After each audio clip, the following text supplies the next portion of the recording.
Hello everyone, welcome to my channel. I am here to help you today. I know you use this video to fall asleep, so before that, like the video and subscribe to the channel. Also, where are you from and what time are you watching? Now get comfortable and relax. Case 1. Carl Elliott married Lisa Elliott several years before the events that would tragically change their lives forever. Their love story was followed by the birth of their first child, a daughter named Felicia, and then just a year later, their son Gregory came into the world. Carl worked tirelessly, holding down 2 jobs as both a mechanic and a carpenter, doing everything he could to provide for his growing family. The Elliots lived in a cozy house situated on a decent-sized property in the small rural town of Dalton, Arkansas. Now, Dalton was a tight-knit community where everyone knew everyone else, and life moved at a slower, more peaceful pace. Behind their house, the Elliots had a mobile home set up for Lisa's elderly parents, who were facing serious health issues. Her father and stepmother both struggled with mental health problems, possibly dementia, and were slowly losing their hearing, so it was important for Lisa to have them nearby. They were family, after all, and Carl and Lisa wanted to care for them in their later years. The town itself was quiet, almost forgotten by time, but it wasn't without its darker sides. While it may have seemed like a safe haven, the lack of law enforcement presence made Dalton a prime location for the drug trade. But for the Elliots, life remained untouched by such troubles until the night of July 30th, 1998. That night, a fierce storm swept across the town, the rain falling in torrents, pounding the earth, and turning the streets into rivers. Around 1:15 in the morning, Deputy Randy Barber, who was on patrol that night, received a call about a domestic disturbance at the Elliott home on Township Road. When he arrived at the property, he could hear shouting from inside, but by the time he got to the door, everything was strangely quiet. The rain still pounded relentlessly, but there were no lights on, no signs of trouble. With no immediate reason for concern, the deputy decided not to perform a welfare check and left, thinking everything was fine. What he didn't know, though, was that the nightmare had already begun. As morning arrived and the storm slowly passed, Lisa's stepmother, Mrs. Du Bois, woke up and went to open her front door. To her surprise, the door wouldn't budge. Something heavy was blocking it. She tried pushing against it, but it didn't move. Frustrated, she gave up and went around to the other side of the house. But when she reached the porch, what she found there would forever change her life. Lying in front of the door was the lifeless body of her 27-year-old stepdaughter, Lisa Elliott. Panicked, Mrs. Du Bois rushed back inside to alert her husband, Kenny. Sheriff Rob Salmons soon arrived at the scene. When he knocked on the front door, he found it slightly ajar. Calling out to see if anyone was home, he was met with silence, only the faint hum of a television playing in the distance. The stillness was unsettling, and a sinking feeling began to set in. What had happened inside that home was far worse than anyone could have imagined, and what followed would leave the entire town of Dalton in shock for years to come. The moment the officer stepped into the house, the horror was immediate. Lying lifeless on the living room floor was young Gregory Elliott, just 6 years old. His small frame, still in pajamas, painted a heartbreaking picture of innocence lost far too soon. Sheriff Rob Salmons, shaken but determined, swept through the rest of the house in search of survivors. But what he found instead were haunting traces of a struggle. Blood smeared across the kitchen, splattered in the dining area, and even staining a child's toy telephone left behind on a desk. It was clear someone had fought with everything they had. Outside, Lisa Elliott, just 27, was still in the same spot where her stepmother had discovered her hours earlier, collapsed on the front porch. Investigators noticed a bloody handprint smeared on her father's door, suggesting she had tried to escape, maybe even call for help. But there was no time, and something was still terribly wrong. 2 family members were missing, 30-year-old Carl Elliott and his daughter Felicia, only 7. In cases like this, the spouse is naturally the first suspect, especially since he was missing alongside his daughter. But just 48 hours later, that theory was shattered. Carl's lifeless body was pulled from the nearby 11-Point River. He had been executed, shot twice in the back of the head with a .22 caliber weapon, and shallow knife wounds were visible across his throat. He had been silenced. The autopsies that followed were gruesome and deeply unsettling. Lisa had endured 27 blows to the head, each strike believed to come from a tire iron found at the crime scene. But what ended her life was even more vicious. The killer took the iron and drove it deep into her throat, cutting through her carotid artery and severing her windpipe. Gregory, her little boy, had suffered just as much. The same weapon had been used to stab into his throat repeatedly. His skull had been fractured by a blow, his jaw was broken, and knife wounds covered his tiny body. After Carl Elliott's body was discovered, one terrifying question remained. Where was little Felicia? The thought of a 7-year-old girl out there, lost, taken, or worse, haunted not only the family's loved ones but the entire community. Investigators searched for answers for 2 long years. Every lead ended in frustration. Every hope slowly faded, and with each passing day, the possibility of finding Felicia alive grew dimmer. Then, on a quiet afternoon, September 7, 2000, everything changed. A hunter was out near Warm Springs, deep in the woods, just doing what he normally did. But what he stumbled upon that day was no ordinary discovery. Lying in a dry creek bed were what appeared to be human remains. The area had been untouched for some time, nature slowly reclaiming what was left behind.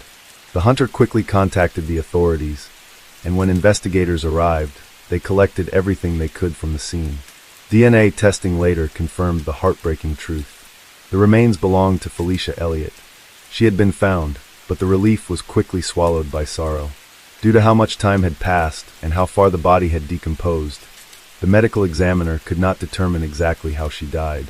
During the investigation, many names came up, but one family in particular kept drawing attention. The Greens. They were no strangers to trouble. Living in nearby Randolph County, the Green family had a dangerous reputation. Billy Green, the head of the family, was a well-known drug dealer in the area. His oldest son, Chad Green, worked right alongside him, and strangely enough, Chad and Carl Elliott had once been close. They had done a few drug deals together.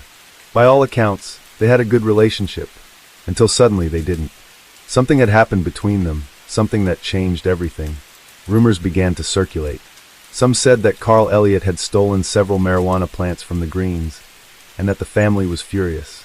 Others whispered that Lisa Elliott, just 2 months before the murders, had reached out to someone, desperately asking for a loan of $10,000.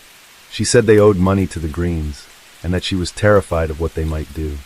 The Greens had a long history of violence and criminal behavior, so it was no surprise that the investigators kept their eyes on them. Over the years, the police questioned them more than once, but they never had enough solid evidence to make an arrest. It was frustrating, like trying to hold water in your hands. But then, almost 5 years after the Elliott family was brutally torn apart, fate stepped in. On July 29, 2003, a single piece of information came to light, and it changed everything. A confidential informant, later identified as Mary Green, Billy Green's former wife, shocked investigators with a crucial revelation that would begin to unravel the truth. Mary shared exactly what her son, Chad Green, had told her about the night of the murders. She also revealed things that Billy himself had confessed to her. According to Mary, on the evening of July 29, 1998, Billy received a phone call from Chad and left their home without saying a word. He was gone for hours, and Mary had no idea what was happening until 2 years later, when Billy finally admitted the truth. Billy told her that he had gone to meet Chad to help him clean up after the murders. Billy allegedly told Mary that Chad was responsible for all 4 deaths, the brutal murders of Carl, Lisa, Gregory, and Felicia Elliott. But Chad, in a twist, claimed multiple times that it was his father, Billy, who was the true culprit. This contradiction only deepened the mystery, but it also gave investigators a new lead. The breakthrough came when, just the following day, police arrested 27-year-old Chad Green and his father, 47-year-old Billy Green, on unrelated charges. While they were in custody, investigators began applying pressure, using this new information they'd received from Mary. Billy, calm and collected, refused to be shaken, but Chad wasn't as strong. Eventually, Chad cracked under the pressure and started talking. He agreed to testify against his father in exchange for a plea deal. The deal would reduce his charges to a 40-year sentence for his role in the quadruple homicide, and Chad accepted the bargain, hoping for a lighter sentence. With a heavy heart, Chad began explaining what had happened that fateful night. He confirmed that Carl Elliott had been involved in illegal dealings with Billy and himself, and even admitted that Carl had stolen from Billy, a crime that enraged the elder Green. Billy was furious about the theft and wanted revenge. Together, father and son had come up with a plan. Chad described how, on the night of the murders, the Elliots were getting ready for bed when a knock sounded at their door. It was Chad, claiming his truck had broken down about a mile from their house and asking Carl for help. Carl, being a friend, agreed without hesitation. They both got into Carl's car and left the house. According to Chad, when they reached the location of the broken truck, Billy was already there waiting. Without warning, Billy shot Carl twice in the back of the head, killing him instantly, and then pushed his body into the nearby river. Afterward, Billy and Chad took Carl's car and drove back to the Elliott residence. As they returned, Billy made it clear that they had to clean up the loose ends.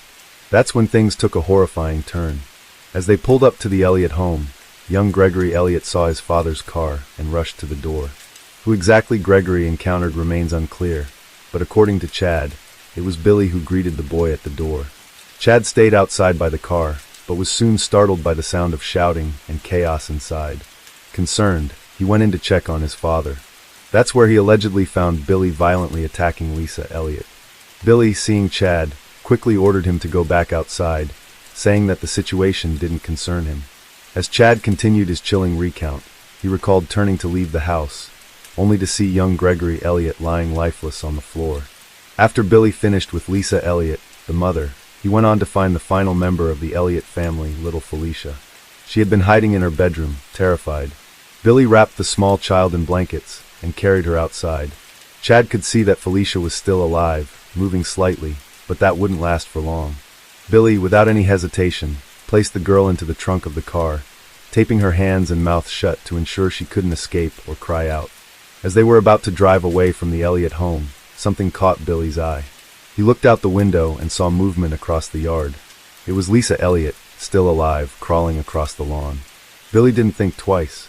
He got out of the car and, without mercy, ended her life. Once Lisa was no longer a threat, Billy returned to the car, and the two men left the property, seemingly unfazed by the carnage they had left behind.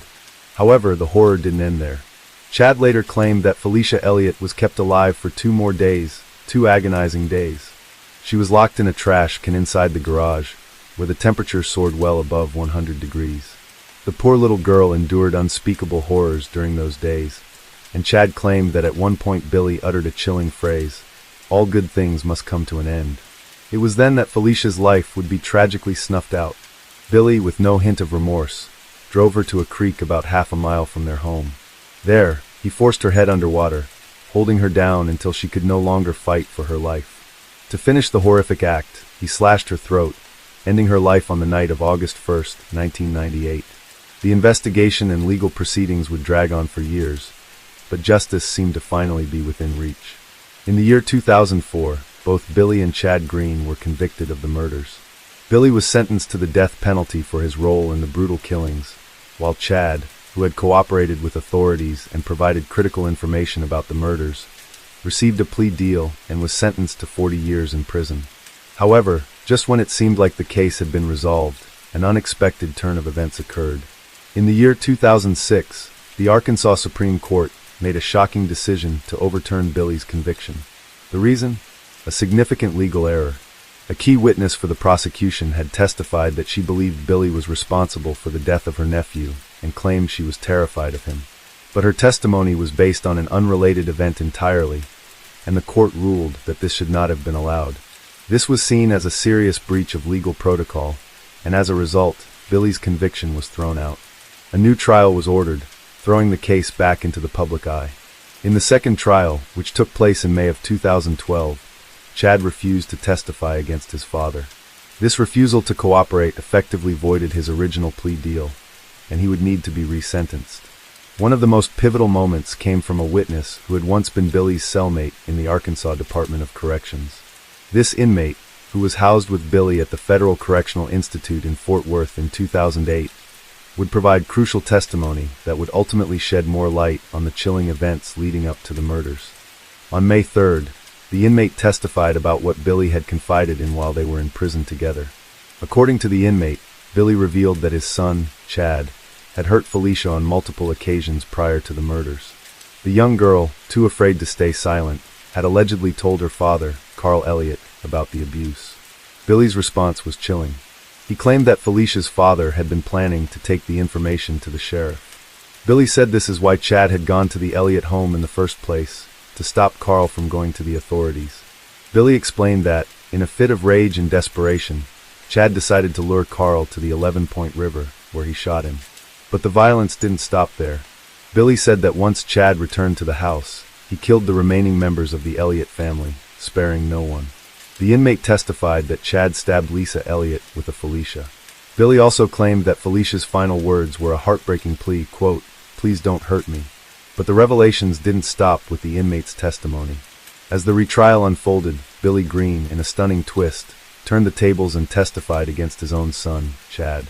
During the trial, Billy recounted a conversation he had with Chad days after the slayings. The two were driving back to their home in Warm Springs from a convenience store when Billy asked Chad if he had killed the Elliott family. Chad, with tears streaming down his face, admitted to the murders. He explained that on the night of the killings, he had driven to the 11-Point River, but his truck broke down. After walking to Carl's house to ask for help, the situation quickly escalated. According to Billy's testimony, Chad said that an argument had broken out between him and Carl, and during the struggle, Chad had shoved a gun in Carl's face. The gun went off, and Carl was killed instantly. Afterward, Chad rolled Carl's body into the river and returned to the Elliott house to finish what he had started. He murdered Lisa and Gregory Elliott before taking Felicia, wrapping her in a rug, and placing her in the trunk of the car. But the horror didn't end there. Billy claimed that after they had driven away, Chad carried the little girl through a wooded area and into a creek that had flooded during a storm. In the darkness, he murdered Felicia as well. Billy explained that he hadn't originally disclosed his son's confession in 1998 because he feared Chad would be convicted and sentenced to death. But as the investigation unfolded, it became clear that there was no concrete evidence to pin the murders solely on one person. Investigators had no reliable witnesses, and the DNA evidence was inconclusive, making it impossible to charge just one of the Greens. In the end, Chad Green was sentenced to 4 life sentences in prison for the murders of Carl, Lisa, Gregory, and Felicia Elliott. On top of that, he received an additional 40 years for kidnapping Felicia. In an unrelated case, Chad was also convicted of assaulting 2 young girls and received another 56 years for those crimes. As it turned out, Chad Green had a deeply disturbing reputation within his community. He was known to have a history of being a pedo, making the theory that he had sexually assaulted Felicia prior to the murders all the more chilling. The possibility that Felicia had confided in her father, Carl, about the abuse, and that Carl had been planning to go to the sheriff, painted a dark and twisted picture of the motivations behind the murders. This explains why Chad decided to eliminate everyone. Billy Green, too, could not escape the consequences of his involvement in these horrific acts. He was sentenced to 4 life sentences for the murders of Carl, Lisa, Gregory, and Felicia Elliott. On top of that, he received an additional 40 years for his role in the kidnapping of Felicia. However, due to the circumstantial nature of the case, with no solid physical evidence directly linking him to the killings, the death penalty was taken off the table. The lack of irrefutable evidence meant that Billy would spend the rest of his life behind bars, but the justice system could not offer the finality that many hoped for. Today, both Billy and Chad Green are serving their life sentences at the Arkansas Department of Corrections, where they will remain for the rest of their lives. The tragic Elliott family was laid to rest together at the Gravesville Cemetery in Dalton, Arkansas, their lives forever cut short by the brutal actions of 2 men. As much as this case was full of confusion, twists, and finger-pointing, one thing is clear. Both Billy and Chad played significant roles in the horrifying deaths of the Elliott family. While the true extent of each person's responsibility may never be fully understood, the judge and jury made a decisive move by handing down identical sentences for both father and son, ensuring that justice was served in the only way it could be. Case 2. Samuel McDowell, also known as Samuel Little, showed no remorse as he proudly described how he murdered his first victim in 1971. And then there was no stopping him from hunting down helpless women who fall under the category of the less dead people. From 1971 to 2005, this man would pursue, kill vulnerable women from one state to another, and get away with at least a haunting number of 93 murders over a period of several decades. A pure evil who does not show a hint of remorse through his expressions, Samuel Little was rather proud of his murder confessions. On June 7, 1940, a prostitute gave birth to a child who would ruthlessly kill women from her profession. The most prolific murderer in the history of the USA was born in the small town of Reynolds, Georgia. This town had a population of about 1,000. Most of the town residents lived below the poverty line. Samuel was an unwanted child since the day he arrived in this world. At one point, his mother abandoned him on the side of the road so she could get away with the expenses of raising a child. He saw his mother selling herself at night and called her the Lady of the Night in one of his confessions. Since his early childhood days, Samuel saw how the poorest of people worked to earn money. He had quite a distant relationship with his mother, who would think of him as an additional expense and not a son. But Samuel was not completely abandoned by his family. His grandmother decided to take responsibility for his expenditures and gave him a place in her house in Lorain, Ohio. Samuel attended Hawthorne Junior High School, but quickly dropped out due to poor grades and even poorer behavior. He was, however, good at art and boxing, which came in handy later in life when he viciously took the lives of innocent women. After dropping out of school, he would choose a path that would drive him to commit crimes. Samuel would get addicted to breaking the law, which would land him in prison over 100 times. In 1956, at the young age of 16, Samuel was convicted of breaking and entering. He was sent to a juvenile detention center and released shortly. About 5 years later, he was once again caught breaking and entering a Lorain furniture store. This time he was sent to an adult prison for some time. Samuel's list of crimes increased as he got older.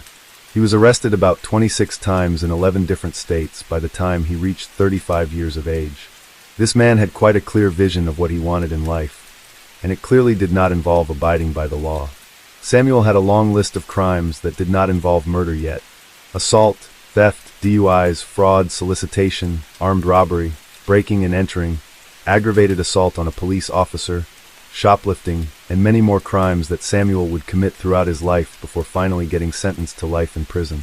While he is getting caught, convicted, and released, nobody in law enforcement has realized that this man is killing women from one U.S. state to another.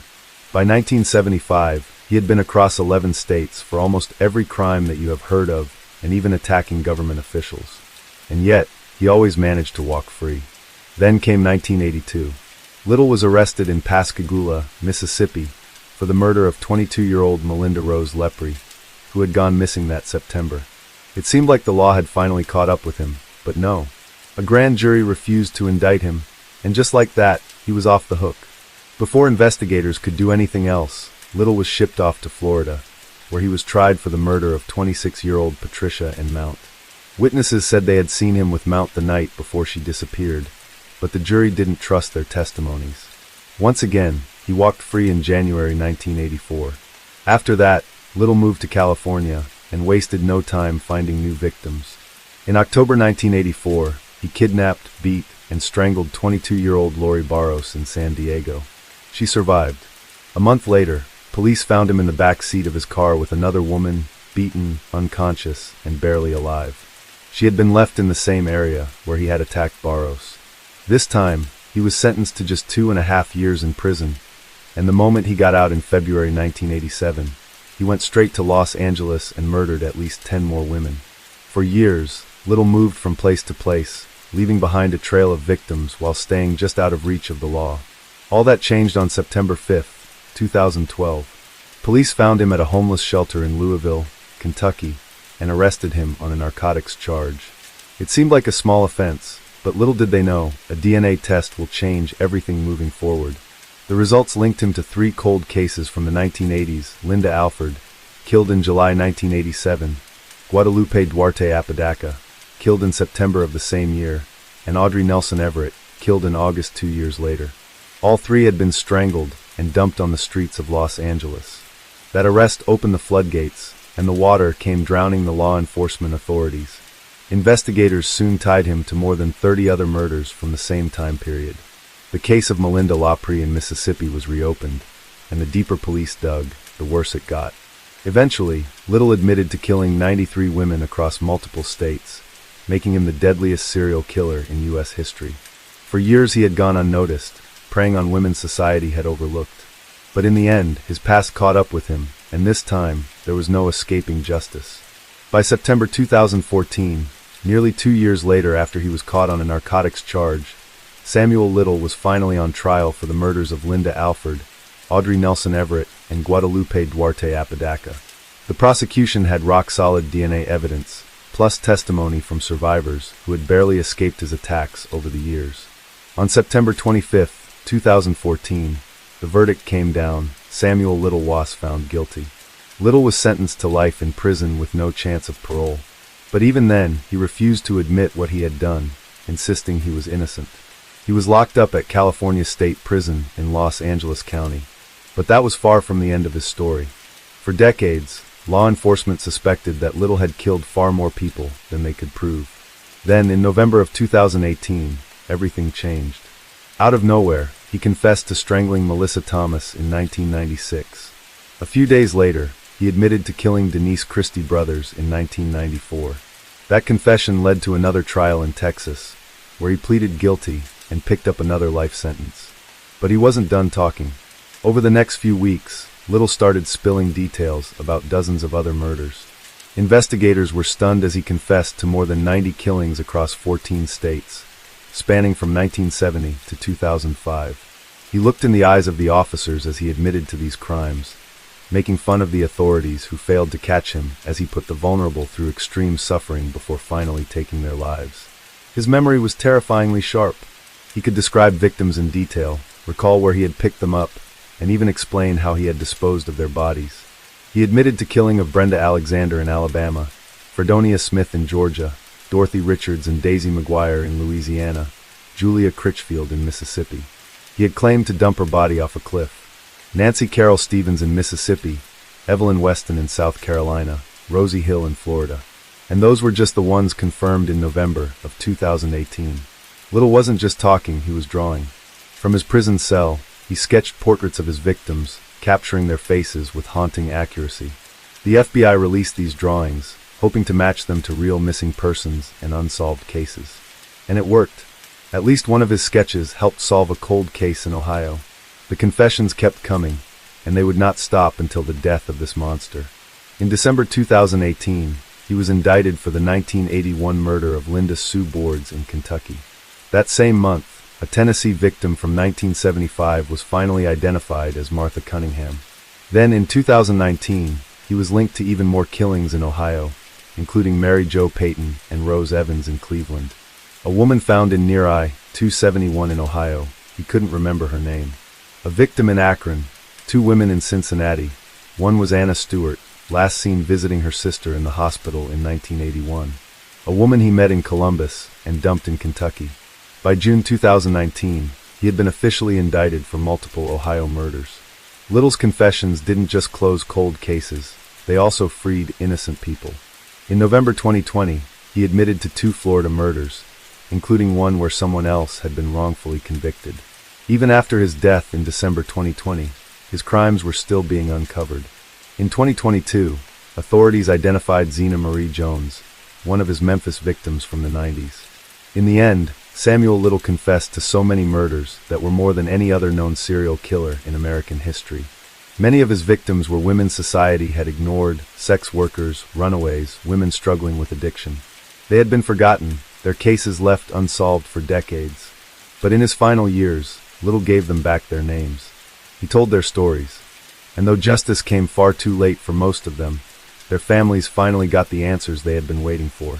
Here are some of the stories, in his own filthy words, that Little told about the victims he claimed were less dead. Location 1. Miami, Florida. Victim 1. Marianne. Marianne was a young and attractive teenage transgender black woman. According to Samuel Little, she was around 140 pounds and between 5 feet 6 inches to 5 feet 7 inches tall.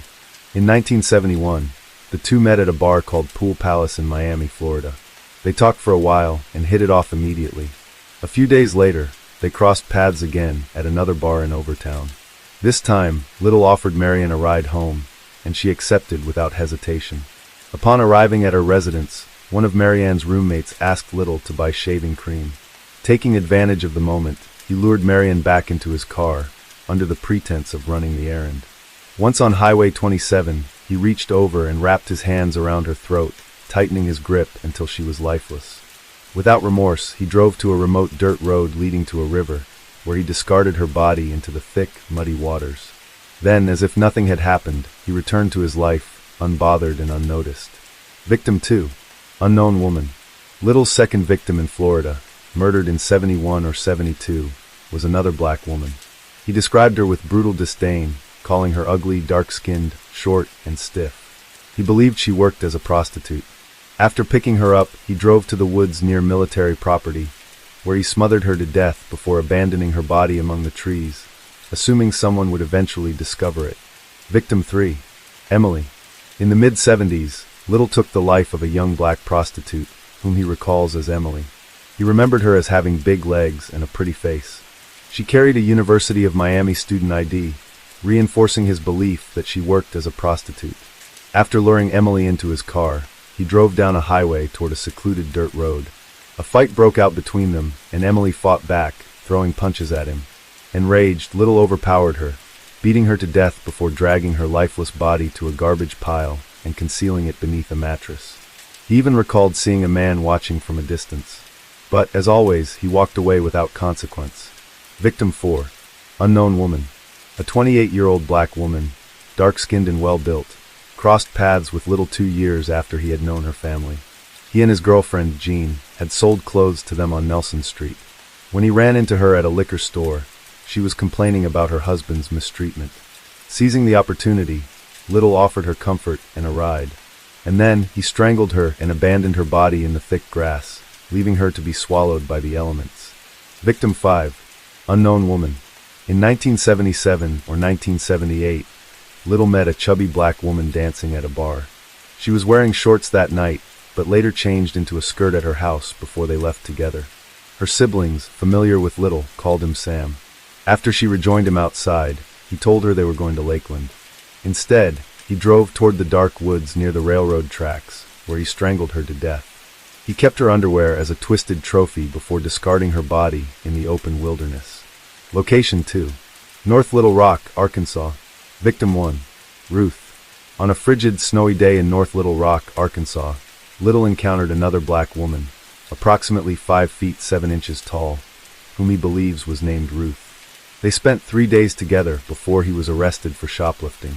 Upon his release 3 hours later, he returned to his car, where Ruth was asleep in the passenger seat.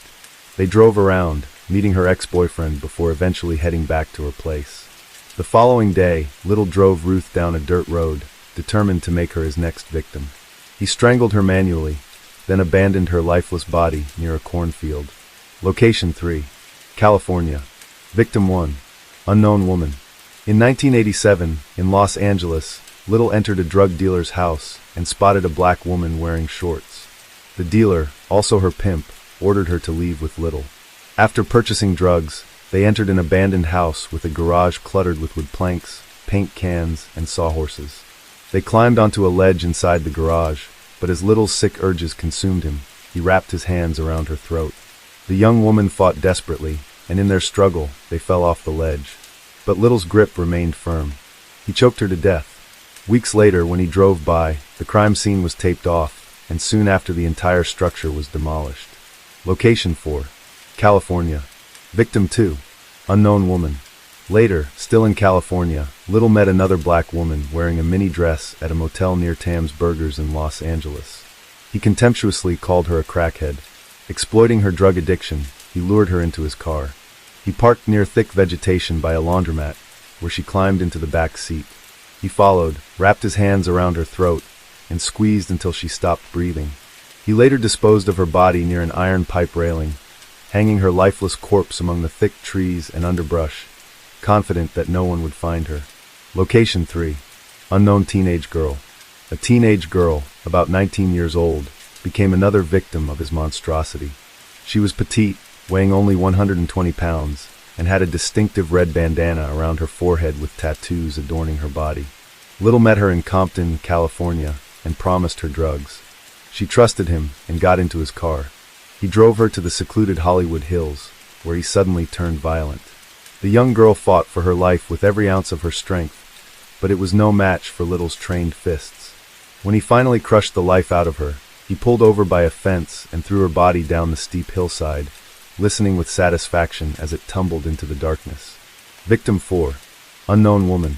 Another victim met her tragic fate at Little's hands in 1992. She was a black woman wearing a religious turban, light-skinned, and weighed about 200 pounds. Little lured her into his car and drove to his residence before heading to Compton. It was raining when he parked behind a store during a riot. The chaos outside masked her final struggle. She honked, desperately trying to summon help. A Hispanic man noticed, but did nothing. Overpowering her, Little smothered her to death. He placed her lifeless body in the passenger seat to make it look as though she were merely sleeping. Then he drove to a nearby bank branch and pulled her body onto the manicured lawn, leaving her to the mercy of the storm. But despite his staggering body count, he was only officially convicted for 8 murders, cases where DNA and witness testimonies made his guilt undeniable. These victims were just the beginning of Little retelling the tales of his monstrosity. Some names he remembered, while some he had long forgotten. However, he still recalled the eerie details of his victims' weight and height, even remembering their facial features. The list would go on to complete the horrific number of 93. While he admitted to the murders, Samuel Little also began to share the details of his personal life during the years he killed innocent women left and right. Little had a longtime girlfriend, Aurelia Dorsey, who stuck by his side, even helping him evade conviction in a 1972 robbery case. Their relationship wasn't built on love in any conventional sense. It thrived in the shadows of crime, a partnership rooted in deception and survival. But Dorsey, like so many in Little's circle, didn't get a happy ending. She died of a brain hemorrhage in 1988, leaving him to continue his dark work alone. Even in death, Little remained an enigma. On December 30th, 2020, he passed away in a Los Angeles County hospital. Officially, there was no cause of death listed, but given his failing health, diabetes, heart problems, and a body worn down by time, his end was inevitable. Unlike his victims who were discarded like afterthoughts, he slipped away peacefully, a privilege he never granted them. But death didn't grant him an escape from being the infamous monster that he was. His crimes and confessions became the subject of books, interviews, and documentaries. Author Gillian Loren sat across from him for more than 40 hours, listening as he relived his horrors, sketching the faces of women whose names had long been forgotten. She had started with the intention of writing a crime novel, but her path took a sharp turn when she learned about him from LAPD Detective Mitzi Roberts. What began as fiction turned into a brutal, undeniable reality. Lauren's work led to the Haunting Stars docuseries confronting a serial killer and her book Behold the Monster, both peeling back the layers of Little's twisted existence. Through her efforts, the world saw not just the killer, but the failures of a system that let him keep killing for over 40 years. His victims weren't just statistics, they were people, ignored because of their race, lifestyle, or circumstances. Society had forgotten them, but Little hadn't. He remembered every detail. In the end, Samuel Little died as he lived, in his own world, his own twisted mind, painting the faces of the women he murdered. He never showed remorse, never feared justice. He saw himself as untouchable, a predator who played by his own rules. But history will remember him differently, not as a mastermind or a legend, but as a killer with no remorse who thrived on society's indifference. And while his body rests in a grave somewhere, his victims still speak, through their families, through investigators, and through the stories now told to ensure that monsters like him don't go unnoticed again. His story is a harrowing reminder of the victims society often overlooks, the ones whose disappearances go unnoticed, whose names fade without justice. Case 3. Kendrick Johnson was born in October 1995 to Kenneth and Jacqueline Johnson. As the youngest of his siblings, he was the heart of his family, the light that filled their home. His mother described him as the joy of their lives, a boy with an easy smile and a natural charm. He was fiercely athletic, a rising star in both football and basketball. Science and math came easily to him, and he had a gift for numbers, effortlessly keeping track of allowances in his head. But above all, Kendrick had dreams, big, unstoppable dreams of making it as a professional football player. However, on January 11, 2013, those dreams were silenced forever. 17-year-old Kendrick was discovered in a way no one could have imagined. His lifeless body twisted unnaturally inside a rolled-up wrestling mat in the gymnasium of Lowndes High School, also known as LHS in Valdosta, Georgia. His feet stuck out from the top, his head buried deep within the coil, as though the mat itself had swallowed him whole. It was a grotesque, baffling sight. Authorities were quick to explain it away. The Lowndes County Sheriff's Office ruled his death an accident, claiming Kendrick had fallen inside the mat while reaching for a pair of sneakers. The Georgia Bureau of Investigations, also known as GBI, conducted an autopsy, concluding his death was due to positional asphyxia. He had suffocated, trapped upside down. But his parents, Jackie and Kenneth Johnson, knew better. Something was wrong. And then, the horrifying details began to emerge. January 9th, 2013. The first day back at school after the Christmas break. The students of LHS settled into routine. The school had two gymnasiums, an old one and a newer, larger one. In the dim, dusty corner of the old gym stood several large wrestling mats, rolled tightly and stacked upright. Some students, including Kendrick, stored personal belongings inside the mats to avoid paying locker fees. But over the break, more mats had been added, shifting the arrangement. LHS followed a block schedule, meaning classes alternated on different days. On Thursday, January 10th, at exactly 1:30 p.m., grainy surveillance footage captured Kendrick walking into the old gym. However, he was never seen leaving. His next class was weightlifting, but he never arrived. Hours passed. The hallways emptied. The school day ended. He was supposed to come home after a freshman basketball game that evening. But he never did. Calls to his phone rang endlessly into silence. Midnight came. Jackie Johnson, his mother, could feel it in her bones. Something was terribly wrong. So, just like any mother would do, she reported him missing. The next morning, January 11th, Jackie Johnson arrived at the school, her heart pounding with dread. She pleaded with administrators, who printed missing person flyers. Time stretched unbearably thin. Then, at approximately 10:30 a.m., inside the old gym, a group of female students sat on the top of the wrestling mats, filling out surveys. They chatted absently when something caught their attention. A pair of socks, barely visible, peeking out from one of the rolled-up mats. One girl laughed, thinking it was a prank. But curiosity took the best of her. She climbed onto the bleachers, peering down into the mat, and what she saw sent ice through her veins. A body. The laughter stopped. The air grew thick. Her scream broke the stillness of the gym. A male student rushed over, his hands trembling as he tried to pull Kendrick out. The moment he touched the body, he recoiled in horror. The stench of decomposition hit like a wave. It was clear that something terrible had happened here. A teacher sprinted forward. Together, they knocked the mat over. Kendrick's body slumped forward, his face unrecognizable, grotesquely swollen, his eyes frozen in a scream that never left his lips. The school erupted into chaos. Administrators ordered a lockdown. Students were ushered into the new gym, away from the nightmare unfolding in the old one. Somewhere in the chaos, Jackie Johnson's world was shattering. A voice delivered the words that would change her life forever. His body had been found. Kendrick had been there for 21 hours, alone, suffocating in the dark. For Jackie and Kenneth Johnson, grief turned to horror when their son's body was exhumed for a second autopsy. Because as it turns out, his organs were missing. Every single one. Heart, lungs, liver, brain gone. In their place, his body had been crudely stuffed with newspaper. A grotesque mockery of justice. The second autopsy revealed blunt force trauma, a direct contradiction to the official ruling of asphyxia. This will be explained later in the video.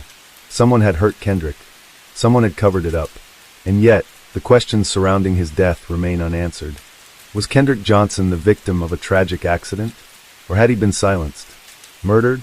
Hidden? Erased? 10 years later, the truth remains buried. But one thing is certain. Somewhere, someone knows what really happened. Lowndes County authorities moved quickly, questioning every student in the gym at the time Kendrick was found. Their stories aligned.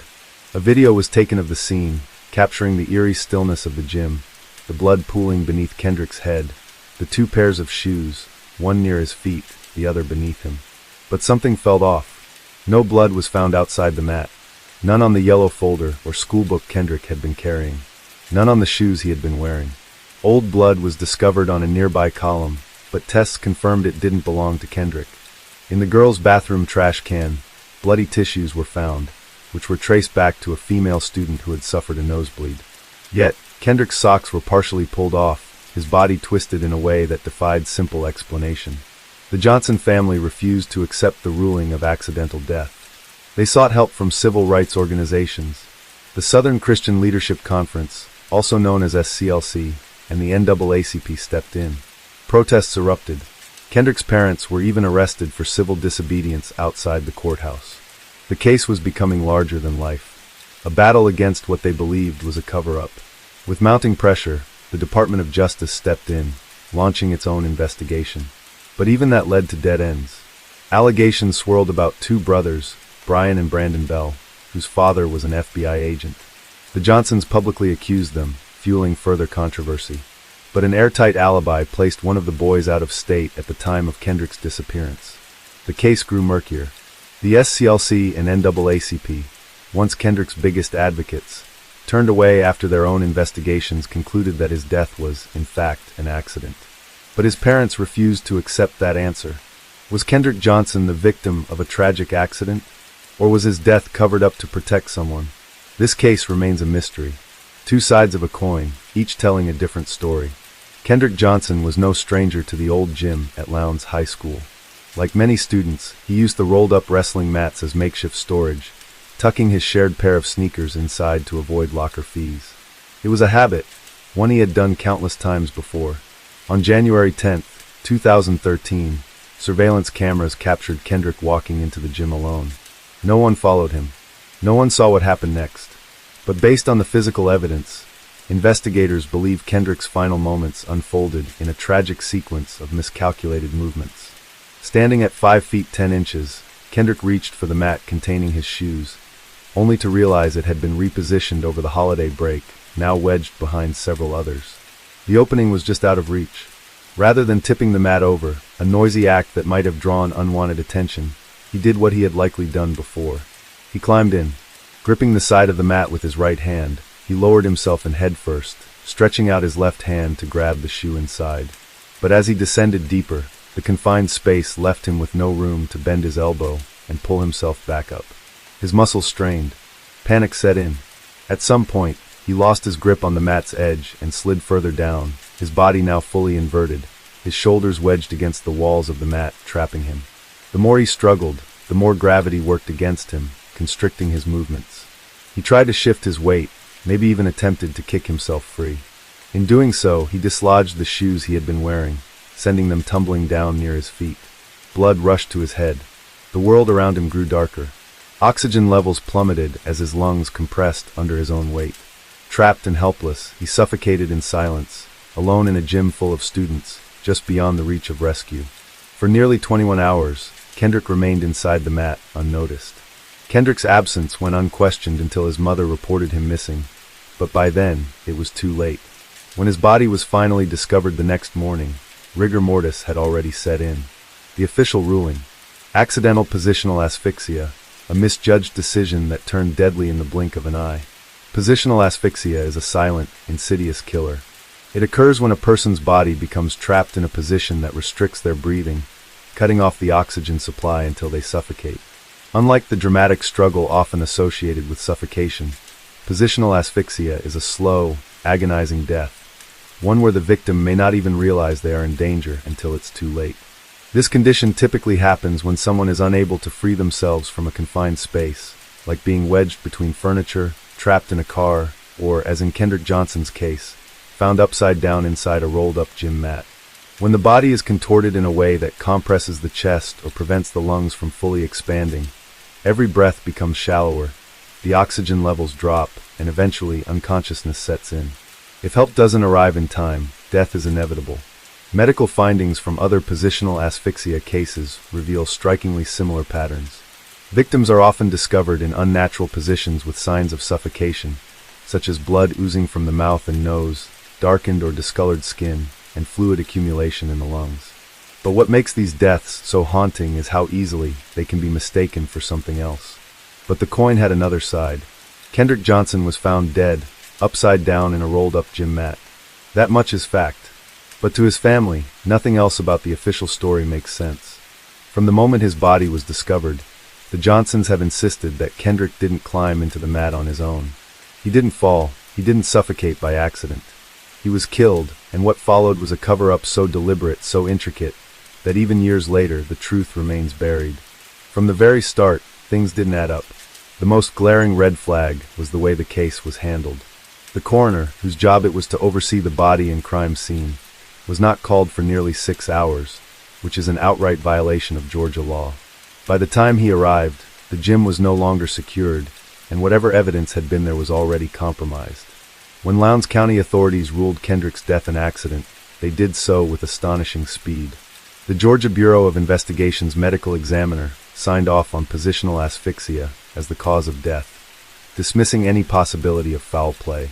The case was closed, but the Johnsons weren't convinced. Because something happened inside that gym, something far darker than an accident. The position of Kendrick's body also raised questions. His arms were in unnatural positions. One stretched above his head, the other bent at his side. If he had been reaching for his shoes, both arms should have been extended downward. The gym mats were stacked in a way that made it impossible for him to have fallen in accidentally.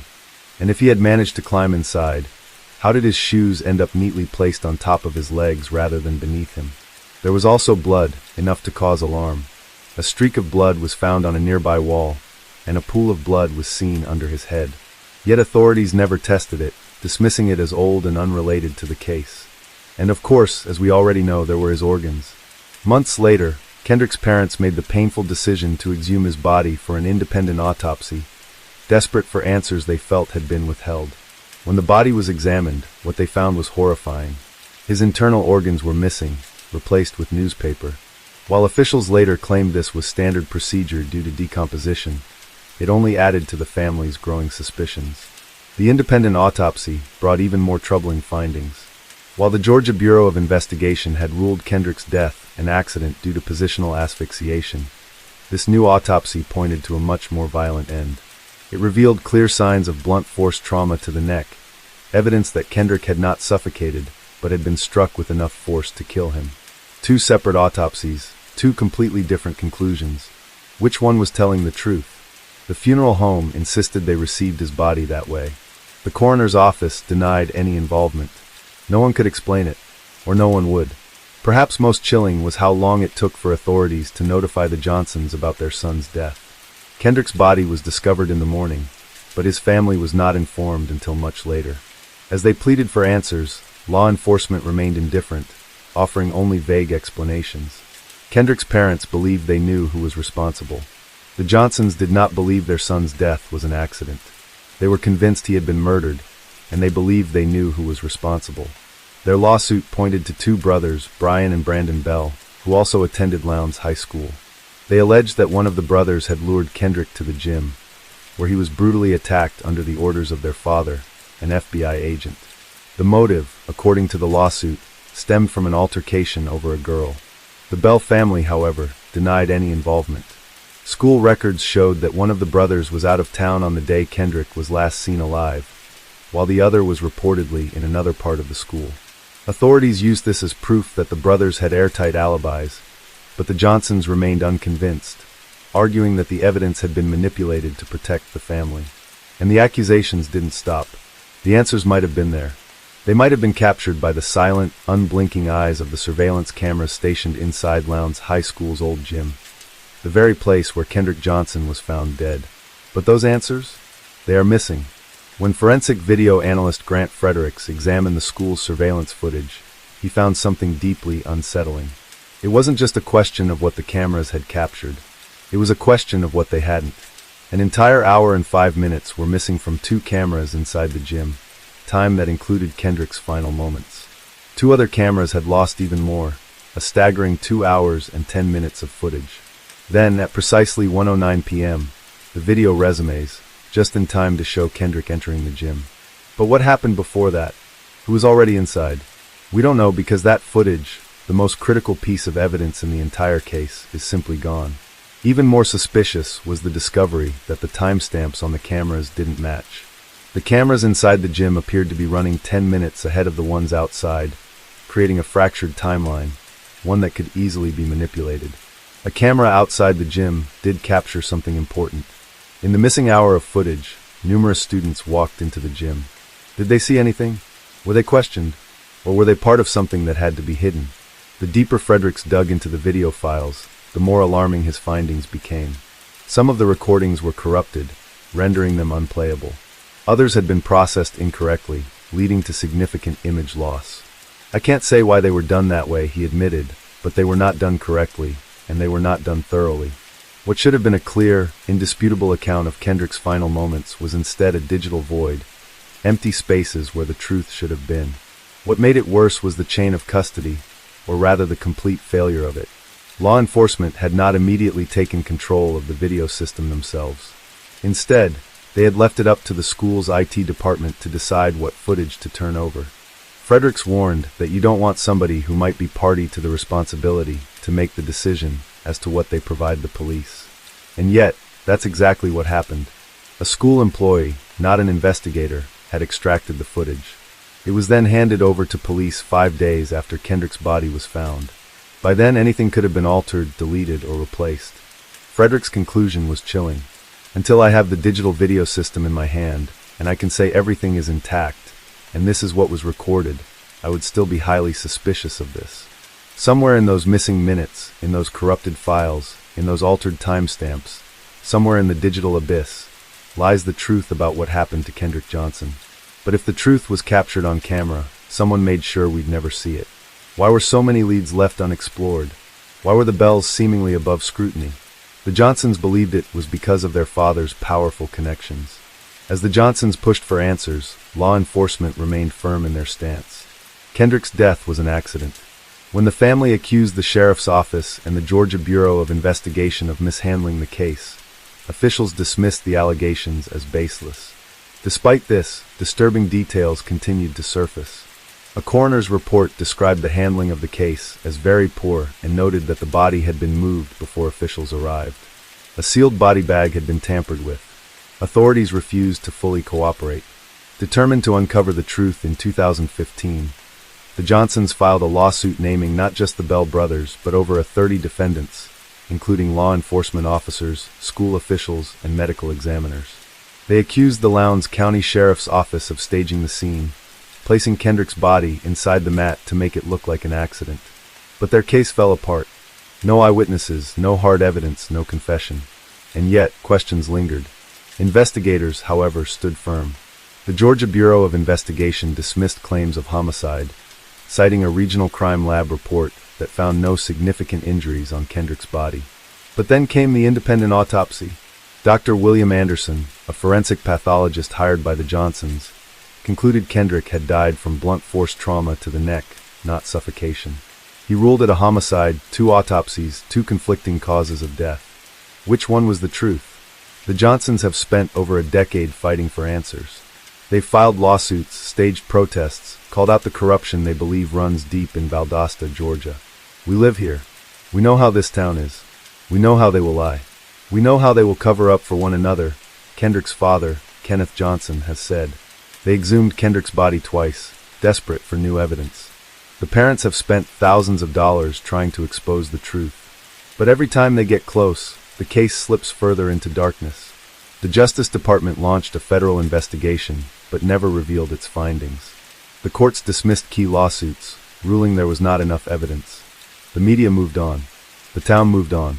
But Kendrick's parents never will, because they believe, they know, that their son was murdered, and that someone somewhere is hiding the truth. The truth remains buried. But the fight for justice is far from over. So what was it? A tragic accident or a carefully concealed murder? To this day, there are no definitive answers. Not for those who have followed this case, and certainly not for Kendrick Johnson's family. Years have passed, but the truth remains just out of reach, lost in missing footage, conflicting reports, and whispers of a cover-up. Justice remains elusive, and the silence surrounding Kendrick's death is louder than ever. Case 4. One of the most horrifying cases we've seen this year involved a little girl and her uncle who didn't just have evil intentions involving her, but wanted a whole village to see exactly what he did. What's even worse than that is not only was he able to avoid prosecution for a while, he, along with many other people, were trying to hunt down this little girl's mother simply for seeking justice for her.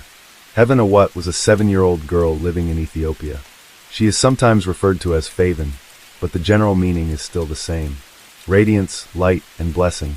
Although the date of her birth is unclear, it's been reported that she was born in September of 2016. Heaven also had a sister who was about 4 years younger than her.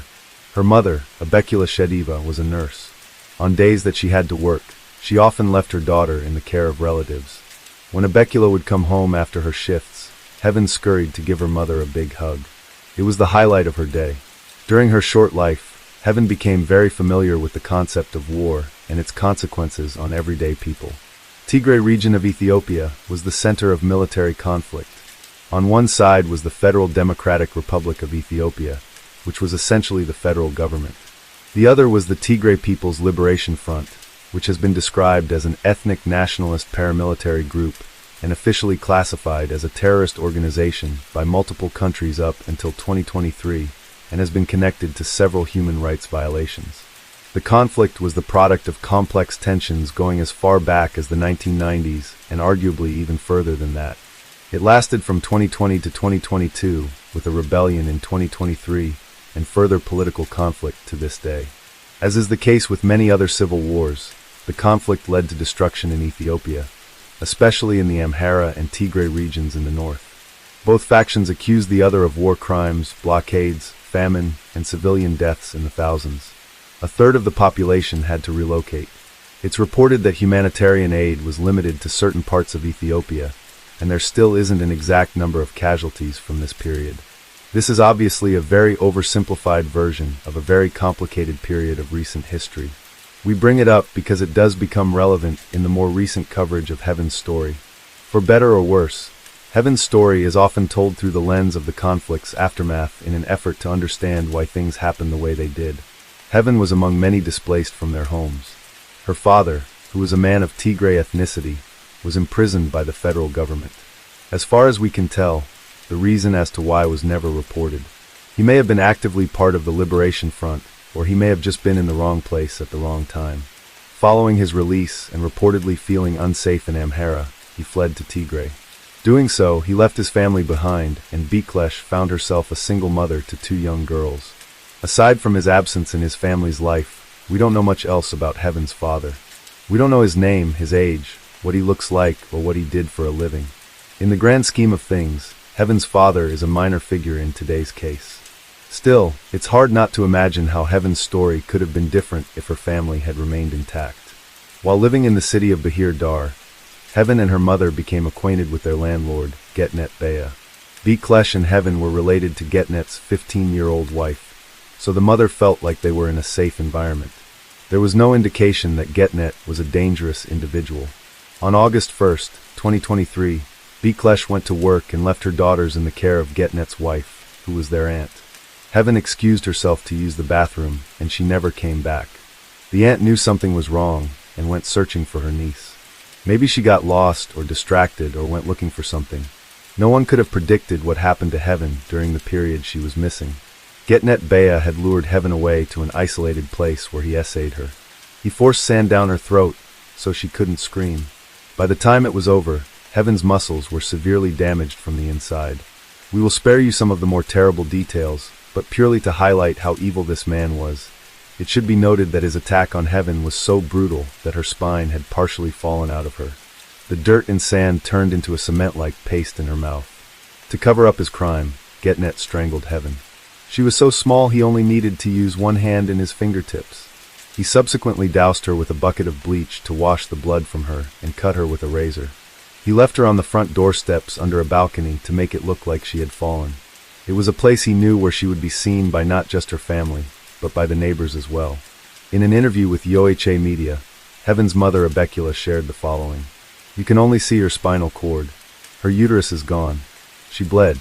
He suffocated her. He used his 5 fingers to strangle her by the throat. His 5 fingers were found on her throat. She bled a lot. He used a bucket to wash her body. After he washed her, he opened the door. Where does he leave her? On the edge of our house where the kids play. The person who discovered Heaven was not a passing bystander, nor was it Heaven's aunt. It was actually Heaven's 3-year-old sister who found her. Heaven was rushed to the Ammon General Hospital and was pronounced dead on arrival. Abekula was held back from seeing her daughter due to the horrifying state that she was in. She called out Heaven's name, hoping in vain for a response. She said everyone was in tears. Doctors, nurses, janitorial staff, and even the security guards. It was clear to the medical professionals that Heaven did not just fall from a balcony. The internal injuries were just too severe to come from a fall, and fell more in line with a violent essay. The bruises and marks on her neck were very clearly from strangulation. Getnet's wife tried to console the grieving mother, and Getnet himself had the nerve to make himself present. His wife cried with Abekula, but he was unemotional. No tears, no words of condolences, no offers to help her through this difficult time. Nothing at all. Getnet tried to sell the idea that Heaven fell from the balcony. By the time Abekula saw heaven for herself, she knew that was impossible. Remember, she was a nurse at the time, so she was no stranger to injuries, no matter how severe. Just like the doctors, she knew that her daughter had been assaulted and disposed of like an object. She believed whoever attacked heaven wanted to leave her someplace where she would be found.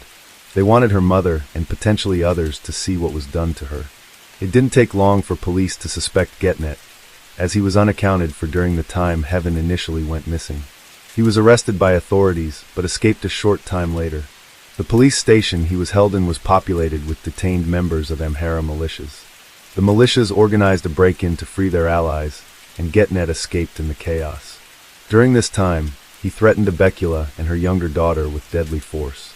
They moved around to evade him, and eventually had to go into hiding. Abekula had to leave her nursing job and many further jobs after that out of fear of being found. As most of our viewers are in the US, and if you are, you might have a hard time comprehending this. Because here, a man who brutally murdered a child and escaped prison would be priority number one for sure. Someone capable of this would certainly strike again.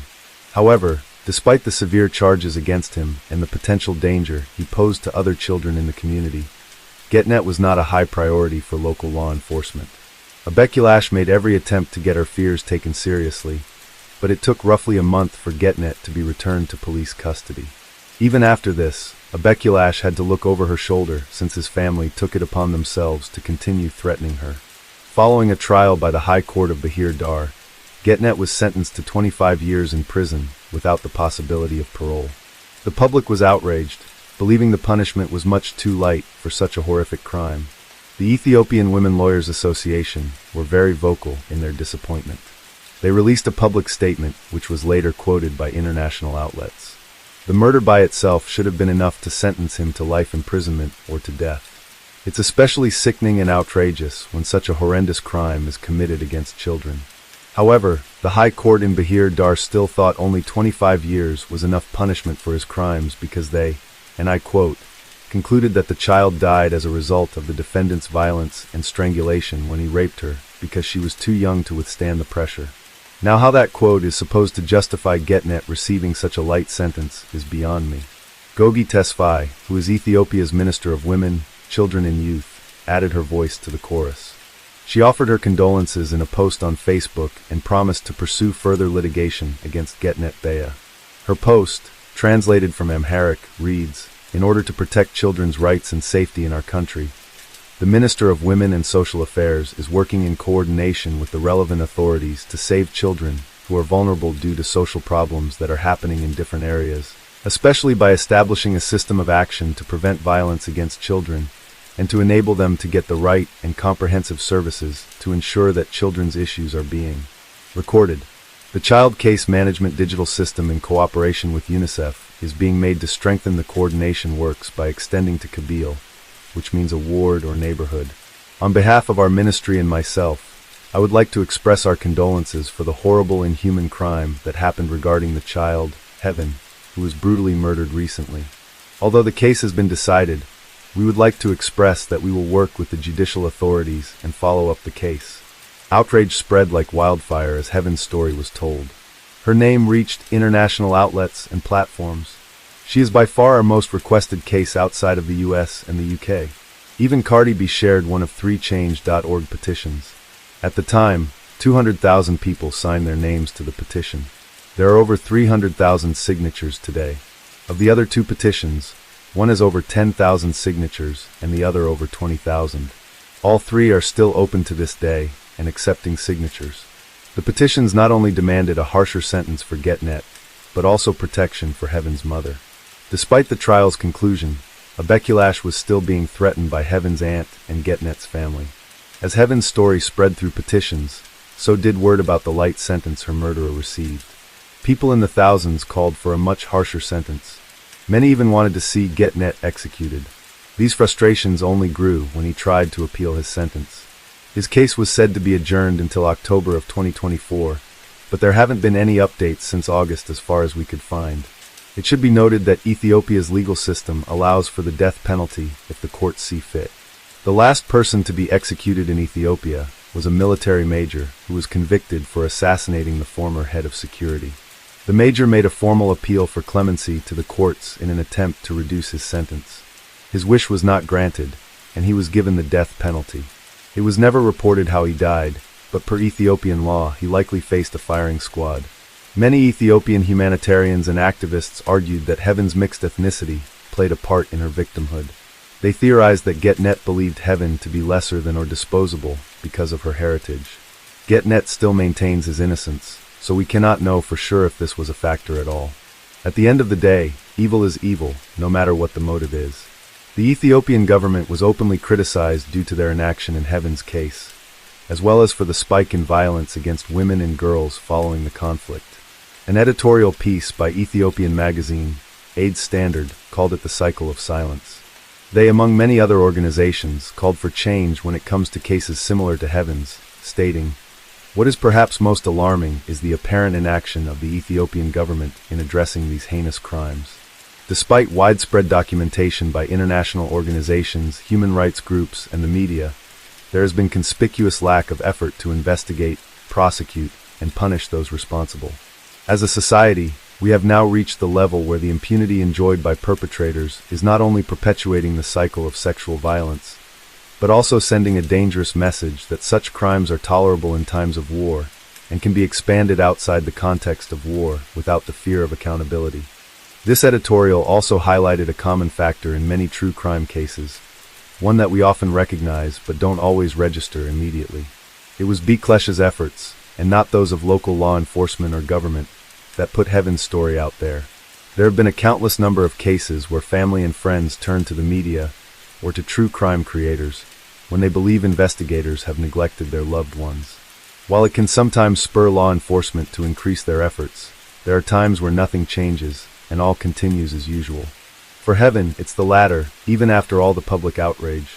If not for her mother's resilience and endurance, the wider world may have never known Heaven A. Watt's name. It took until the trial's initial conclusion for the media to publish her story. Beklesh's efforts were definitely worthwhile. Members of the Ethiopian Women Lawyers Association organized a candlelight vigil at Groove Garden Walk, a public garden space in Meskel Square in Addis Ababa. A crowd in the hundreds came to mourn Heaven, but they were forced to leave. As they arrived in droves, federal law enforcement forced them away from the area, claiming that the crowd was not allowed to be there. But a determined group found another spot to hold their vigil. A video of the vigil was uploaded to TikTok by Bethlehem Tedessa, username Sparklish. She said in the caption, "Yesterday, we gathered at Groove Garden Walk for a candle vigil for Heaven, a moment meant to honor her memory and raise our voices against gender-based violence. Hundreds came, only to be turned away at the door, told it was canceled. But some of us stayed, determined to do what we came for. Dressed in black, with hearts heavy with grief, we were met with disrespect, laughter, loud music, and attempts to silence our pain. But we did not leave defeated. We found a quiet place, a space to mourn, to cry, and to unite. In our tears, we found strength. And in our unity, we built a community that will not be silenced. We formed a WhatsApp group, a space where our voices can be heard, where our pain is acknowledged, and where our fight for justice will continue. We are structuring something strong and resilient, a community of women who will stand together, who will not stop until justice is served. We are here." It's hard to talk about Heaven without discussing the part social media played in her story, especially TikTok. While Heaven's story shocked and saddened many online, others were openly skeptical. They found the mass media coverage overshadowed the Ethiopian government's mistreatment of the Amhara people. These critics believed in a coordinated media plot hell-bent on diverting attention from other current events. Boda Karanyo is a social media content creator and activist focusing on Ethiopian politics. He followed and covered the civil war in Tigray and its aftermath. When he learned of Heaven's case, he used his platform to say his piece. But rather than express his sympathy for the 7-year-old girl and her family, he chose to do the opposite. Because Heaven was born to a father of Tigray ethnicity, Boda said that she deserved what happened to her. Furthermore, he said her mother deserved a similar fate for marrying a man from Tigray ethnicity. It's reported that Boda was already a polarizing, incendiary figure for his community. For some in his audience, and some watching from afar, these remarks were too much. His profile and content was mass reported by TikTok users, which eventually got the attention of moderators. Aside from third-party re-uploads, Boda's content about Heaven and her mother have been removed, including his public apology. It's reported that another content creator in the space made similar remarks, but unlike Boda, he lived in Ethiopia. It's reported he was attacked in the street, allegedly for what he said about heaven. He also apologized for his statements.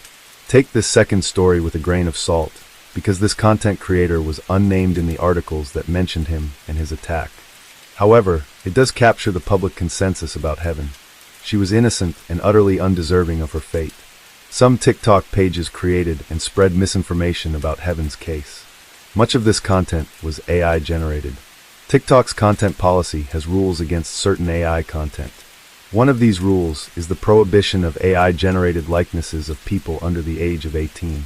Given the platform's algorithm, the misinformation and AI likeness of heaven were spread across TikTok, which only encouraged content replication. Some have been removed, but others still exist on the creators' profiles.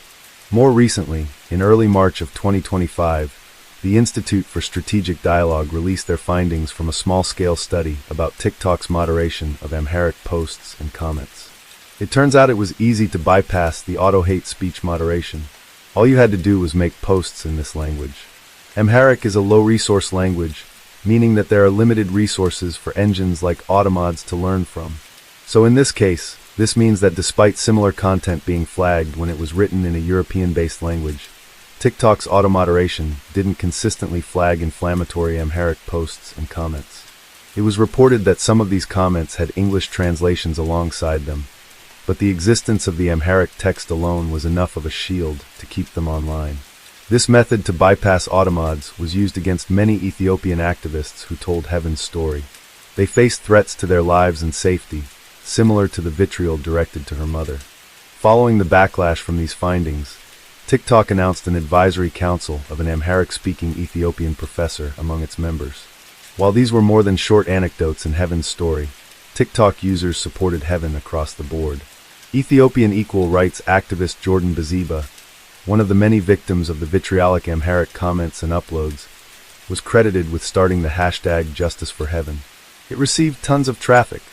People mourned, remembered, and shared their thoughts together.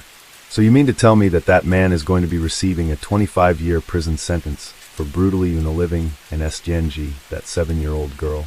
Wow, man. I want to talk to you about a 7-year-old girl named Heaven who was sexually assaulted, mutilated, and killed in Ethiopia.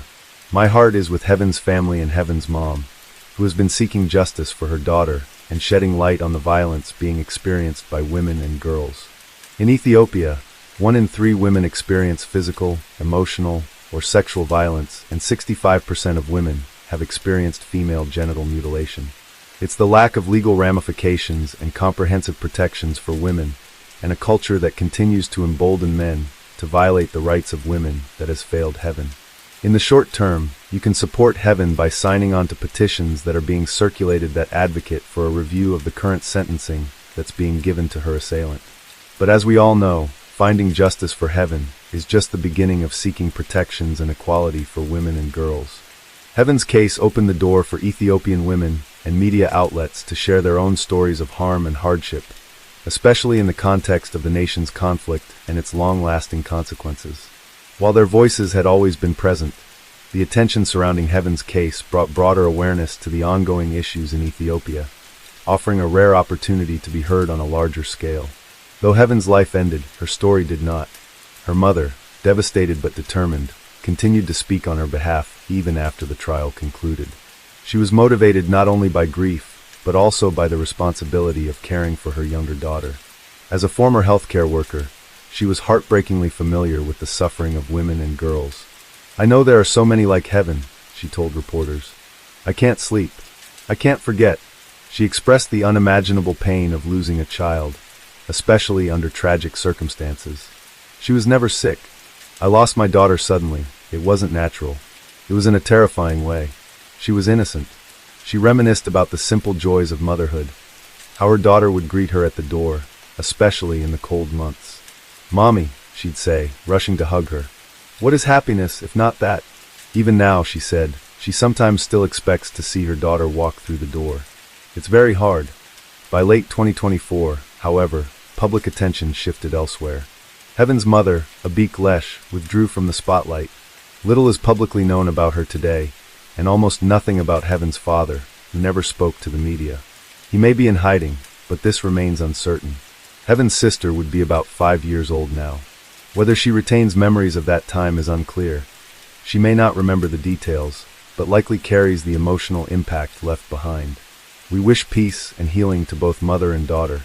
Heaven's aunt, who is also the wife of the accused, defended her husband publicly and allowed herself to be interviewed. She maintains her belief that Heaven's death was accidental and not the result of wrongdoing.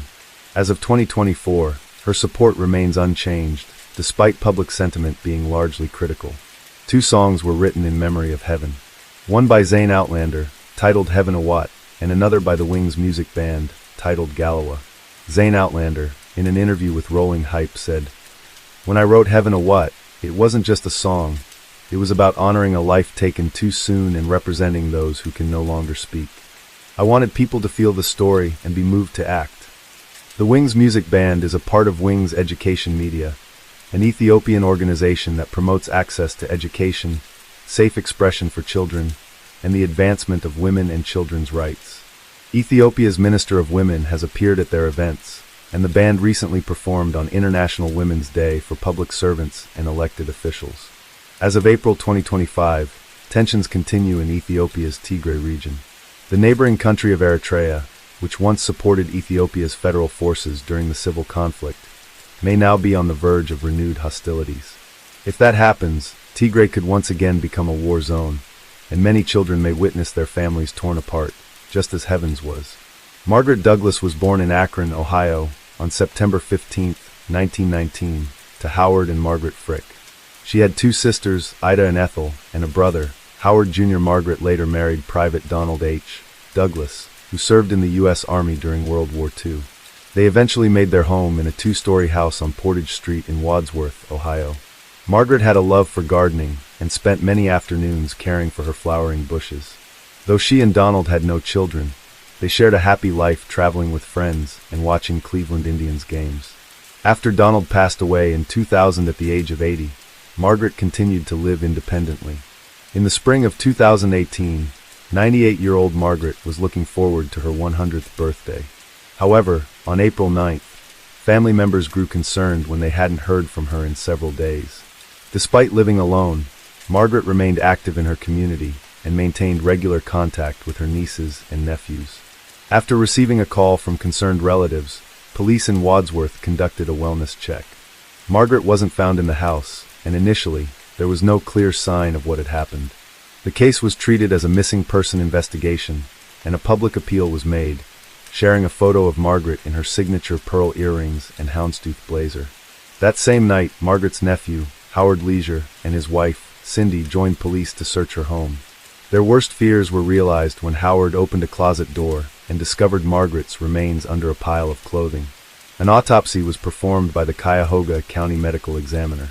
Although investigators initially weren't sure whether her passing had been from natural causes or something more concerning, certain signs raised suspicions. Reports mentioned that her clothing was in disarray, and visible injuries to her head, face, and neck suggested that she may have been harmed intentionally. It was also noted that she had likely been in the closet for several days before being found.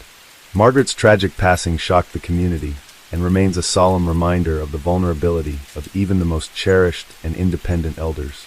Authorities continued to investigate the circumstances surrounding her death. However, the autopsy revealed that Margaret had no male DNA on her, which came as a surprise to the investigators.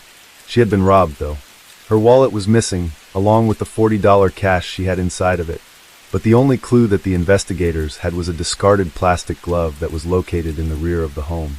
The police quickly zeroed in on a man named David, who was known to care for the 98-year-old woman, acting as a companion and helping her out with household chores.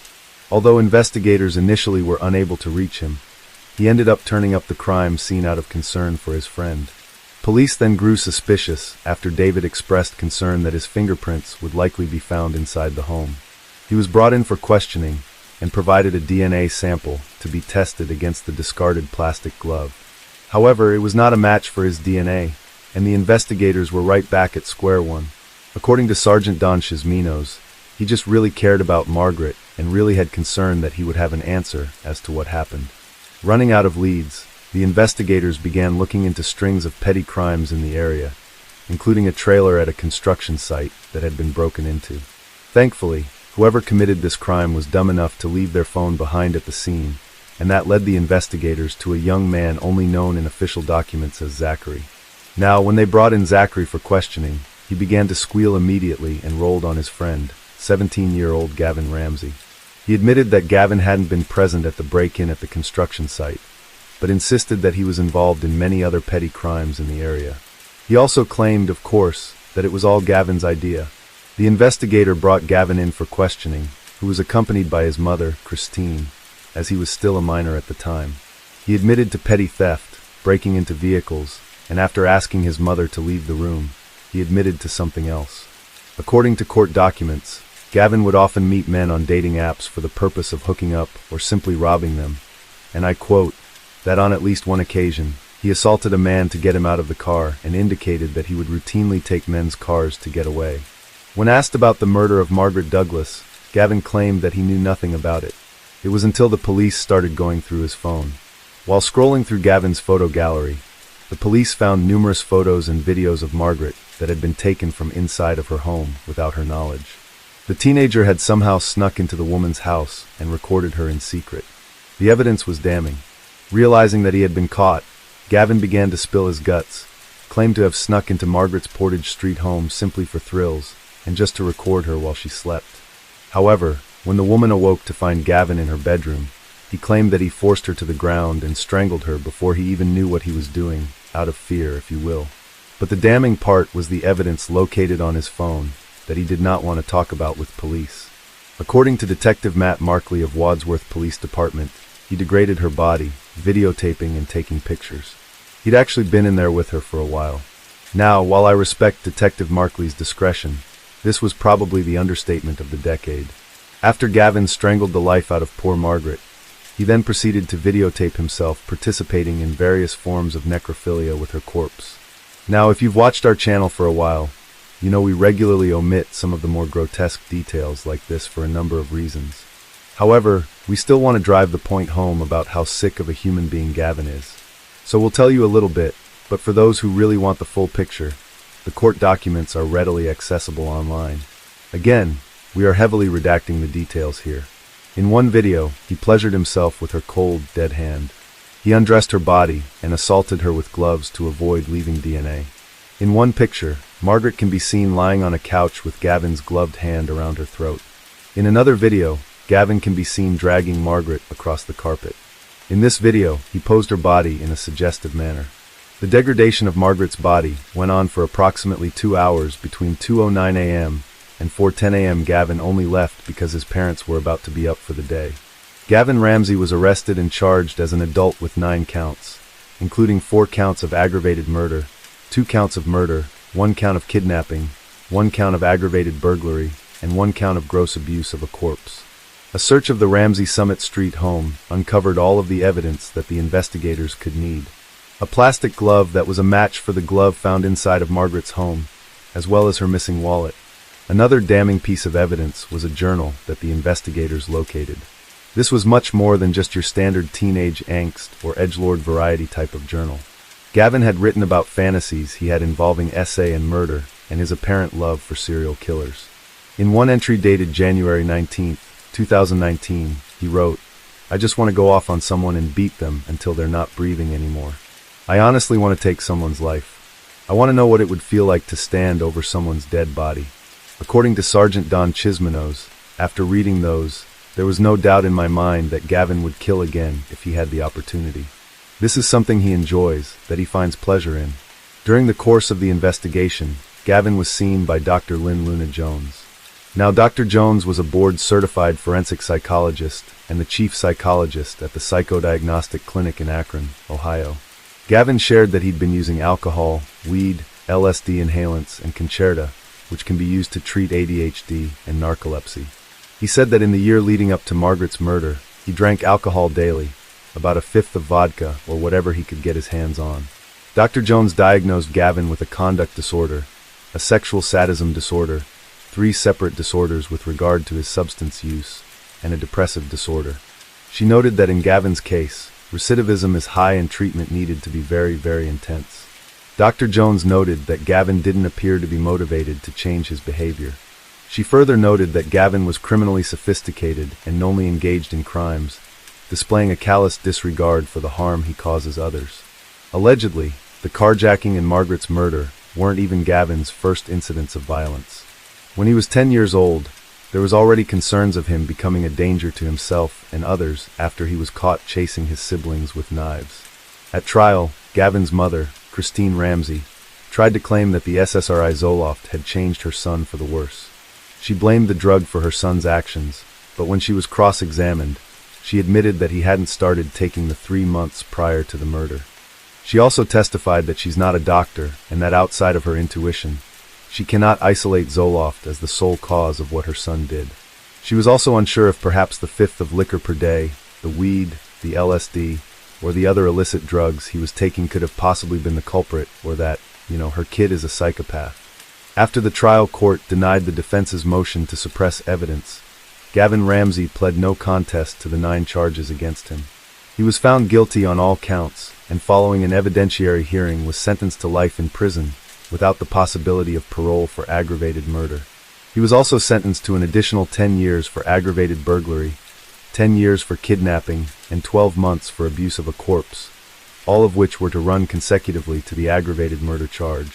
Gavin attempted to appeal a sentence, but he was unsuccessful in doing so. Now, a lot of people ask us what's the worst case we've ever covered, and our short answer is generally all of them. However, some stories affect us more than others for sure. Margaret's case is one of those cases for me. Now, I spent a lot of my childhood driving back and forth between Maine and Ohio as my Grammy lived in Akron. Much like Margaret, she was fiercely independent and lived alone up until she went into hospice care. While researching this case, I couldn't help but think that this could have been my Grammy. This could have been a lot of people's Grammys regardless of location. I found a little bit of peace at the thought that Gavin was off the streets and couldn't hurt anyone again. But all of that was dashed after I fell down a rabbit hole and came across this next bit of charming information. A petition on change.org sought to change a law that could release violent offenders, such as Gavin Ramsey, from the Ohio justice system. This is due to Ohio Senate Bill 256, which was signed into law by Governor Mike DeWine in 2021. The bill requires all juvenile offenders to be eligible for parole, with the exception of triple murderers. Now, this only applies to the principal offender. So if you're under the age of 18 and are an accomplice in a triple homicide, you're still eligible for parole. If you kill 2 people, you're eligible for parole after 30 years. You kill 1 person, you're eligible after 25 years. Senate Bill 256 also doesn't take into consideration other aggravated circumstances, such as SA, or if the victim is a child, but does everything to make sure that minor offenders will one day walk free. The bill, which was sponsored by Senators Nathan Manning and Peggy Lenner, will allow hundreds of dangerous criminals the chance to go free. This not only includes Gavin Ramsey, but another scumbag who did something very similar to a 94-year-old woman. On March 31, 2015, Marie Bell Castro was murdered in her home by 15-year-old Jacob LaRosa. After attempting to assay the woman, he beat her to death with a metal flashlight. Jacob was sentenced to life in prison without the possibility of parole plus 31 years, but that can all change now. Another example is that of Joshua Wade, who was 16 years old when he shot and killed Titus Arnold in the head with a .40 caliber handgun. Titus was a 23-year-old senior at Urbana University and a youth counselor. After he was shot dead, Joshua Wade and his accomplice, 30-year-old Jason Dean, robbed him of $6. He was killed for $6. His murder concluded a 3-day crime spree, which included robbery and several other victims being shot or almost shot. This included a 1-year-old girl and a pregnant woman.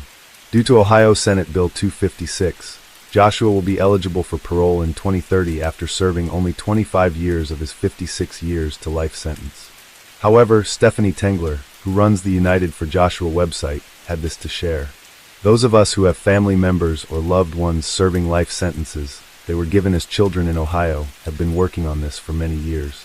We have encountered major hurdles and setbacks in the process, but have known all along we could never give up on our kids.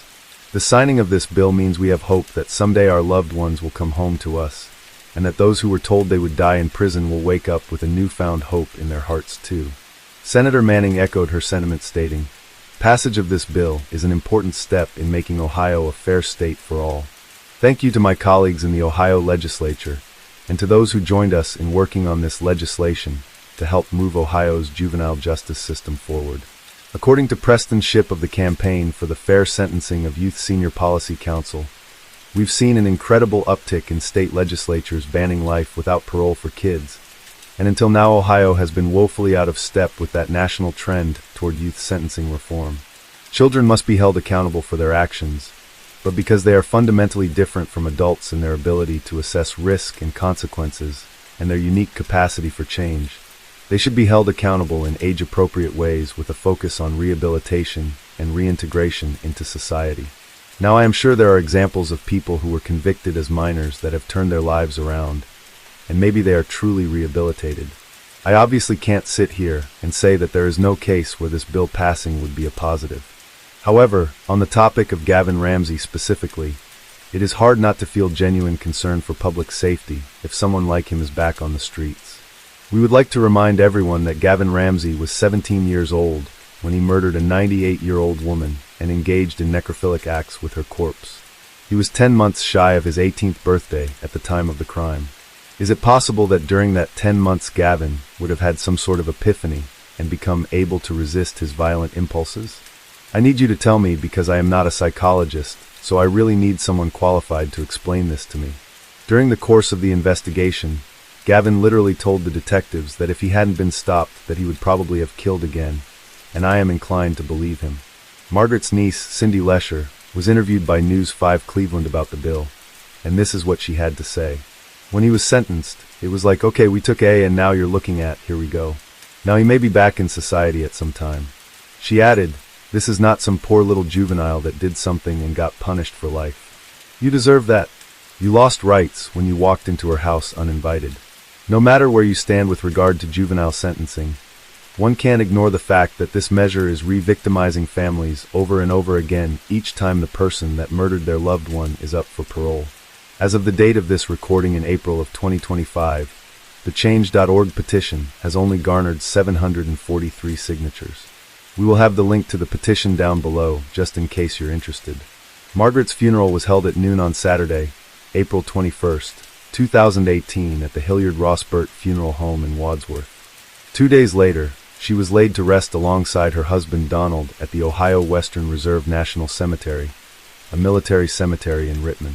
Her granite headstone is inscribed with the image of a child flanked by a lion and a lamb, which is a reference to Isaiah 11.6. The wolf shall dwell with a lamb, and the leopard shall lie down with a young goat, and the calf and the lion and the fattened calf together, and a little child shall lead them. The imagery is symbolic as it pertains to Margaret's story. It depicts a world where natural animosity and conflict are overcome and creatures that are traditionally enemies now live together in peace. Or in Margaret's case, a world where our most vulnerable don't have to live in fear of falling prey to the monsters among us. In close, we'll leave you with a quote from a woman named Cindy that posted to Margaret's obituary page on August 23, 2024. It reads, "When I was a little girl, this woman would actually babysit me. Now I am in my 80s thinking about her, the crafts and games me and her would play. And one day on my 5th birthday, my family and I moved away. I never saw her again, just finding out about her death. I feel too late to help, but she is with God now." Case 6. Latanya Janelle Carwell, affectionately known as Janelle, was born on April 17, 2001 in Palestine, Texas. Her family relocated to Augusta, Georgia a short time after. From a young age, Janelle exhibited an exceptional sense of responsibility and compassion, especially as the eldest child. The girl's mother, Tanya Faye Tripp, informed loved ones that she had cancer around this time. As a result, she often relied on Janelle for help, a role she embraced with love. At T.W. Josie High School, Janelle was a standout student. She excelled in science and math, subjects that fueled her aspirations to become a nurse and one day a doctor. This career path was deeply tied to her personality. She was nurturing, caring, and always willing to help those in need. Outside of school, she was active in her local church, singing in the choir and participating in community outreach programs. Her passion for music and her role as a leader in her church youth group painted a picture of a teenager with dreams and potential. She was known for mentoring younger students and actively participating in charity drives. For those who knew her, Janelle embodied kindness and determination. She often took on adult responsibilities at home, such as cooking meals and managing household chores. These responsibilities, however, intensified to an unhealthy degree after her mother's new boyfriend entered their lives. Tanya began a relationship with Leon Lamar Tripp when he was behind bars for assault and battery. The career criminal had been incarcerated since June of 2009 and had a very long list of felony convictions, including aggravated assault and aggravated stalking, both of these involving his ex-wife. Despite this, Tanya and Leon wrote romantic letters back and forth, and the two soon began dating. Shortly after his release from jail, they married in 2015. In the beginning, Leon presented himself as a supportive partner and a father figure to his now stepdaughter. However, beneath this veneer lay a dark history of criminal behavior, including convictions for family violence and other offenses that were seemingly ignored. Initially thought to be a loving mother, Tanya's behavior shifted dramatically after her marriage to Leon. Friends and family noted a growing codependence on Leon, even at the expense of her relationship with Janelle. Tanya's willingness to defend Leon over the constant arguing in the home seemed to overrule Janelle's feelings and concerns, almost always. Leon's controlling behavior eventually extended to isolating Tanya from her family and friends. Over time, he managed to influence every aspect of her and her daughter's lives. This dynamic set the stage for the tragedy that was soon to unfold. It didn't take long for friends and even faculty at school to notice the change in Janelle. The once promising student started to show up late to homeroom, became distracted in class, and would often fail to turn in her homework altogether. Janelle also began to withdraw from most of her friends during this period. Janelle, who once had an extremely active social life, began to dwindle. According to her classmates, Janelle was hesitant to talk about her home life, signaling distress that went unnoticed. While her behavior did noticeably change, Janelle managed to maintain the appearance of the average teenager and never let on that anything was seriously wrong. That is until the day of her 16th birthday. On April 18, 2017, Tanya called 911 to report her daughter missing. Tanya later told investigators that hours prior, her husband Leon received a late-night call from a friend asking for help after his vehicle broke down. According to Tanya, that was the last time she saw both Leon and Janelle, as she'd somehow lost all communication with her husband after reporting her daughter missing. These details immediately raised suspicion. Why would a 16-year-old volunteer for such an errand, especially when it was so late at night? And where was Leon? While Tanya's story wasn't exactly adding up, ground and air search teams were deployed to canvass the area surrounding the teen's home in Augusta, Georgia. Tanya quickly took to Facebook Live to stream her grief publicly online. During the Facebook Live video, which was hosted by family friend Pastor Angela Harden, Tanya expressed to her followers that she'd been battling lung and brain cancer. During the stream, she also asked for funds to help to locate her husband and daughter. Meanwhile, local law enforcement coordinated with community volunteers to comb through wooded areas, drainage ditches, and abandoned properties. Helicopters equipped with infrared cameras scanned large swaths of land for any signs of movement or freshly disturbed earth. But still there was no sign of Janelle or her stepfather Leon. In the days that followed, search and rescue dogs were brought in to assist these efforts. However, were hindered by inconsistent information provided by Tanya. In some instances, she stated that Leon and Janelle left willingly, while in others, she expressed uncertainty about Janelle's safety. Her conflicting statements diverted resources and delayed the search's focus on critical locations, only placing more suspicion on both of the teen's parents. During their investigation, authorities learned that in the months leading up to Janelle's disappearance, subtle but alarming changes in the household dynamic were present. Neighbors reported frequent arguments, fits of yelling between Leon and Tanya that were heard coming from the home. Witnesses also reported seeing Leon loading tools into his truck late at night, just hours before Janelle was last seen. A tipster then reached out to Tanya to report a sighting of Janelle, just 2 days after she left with her stepfather. According to the tip, Janelle was seen in Clearwater, South Carolina near Belvedere and Clearwater Road at around 1:30 in the morning. She was carrying a backpack, and when the witness offered her a ride, Janelle declined, explaining that she was waiting to meet someone. One would imagine that this would be pertinent information, but for some reason, Tanya never told the police about this. Other witnesses eventually came forward, informing police that days after Janelle went missing, her stepfather Leon was sighted at a Stop-and-Shop grocery store in Atlanta, which is about a 2-hour drive west of Augusta. Leon was captured on surveillance at this time as well. However, the footage confirmed that Leon was alone and not accompanied by a 16-year-old girl. Among the friends and family who were interviewed, all seemed to have one thing in common, which were similar reports of Leon's controlling and hostile behavior. Shortly after Leon was sighted in Atlanta, the Richmond County Sheriff's Office released a flyer to the public and Leon Tripp was officially wanted for kidnapping.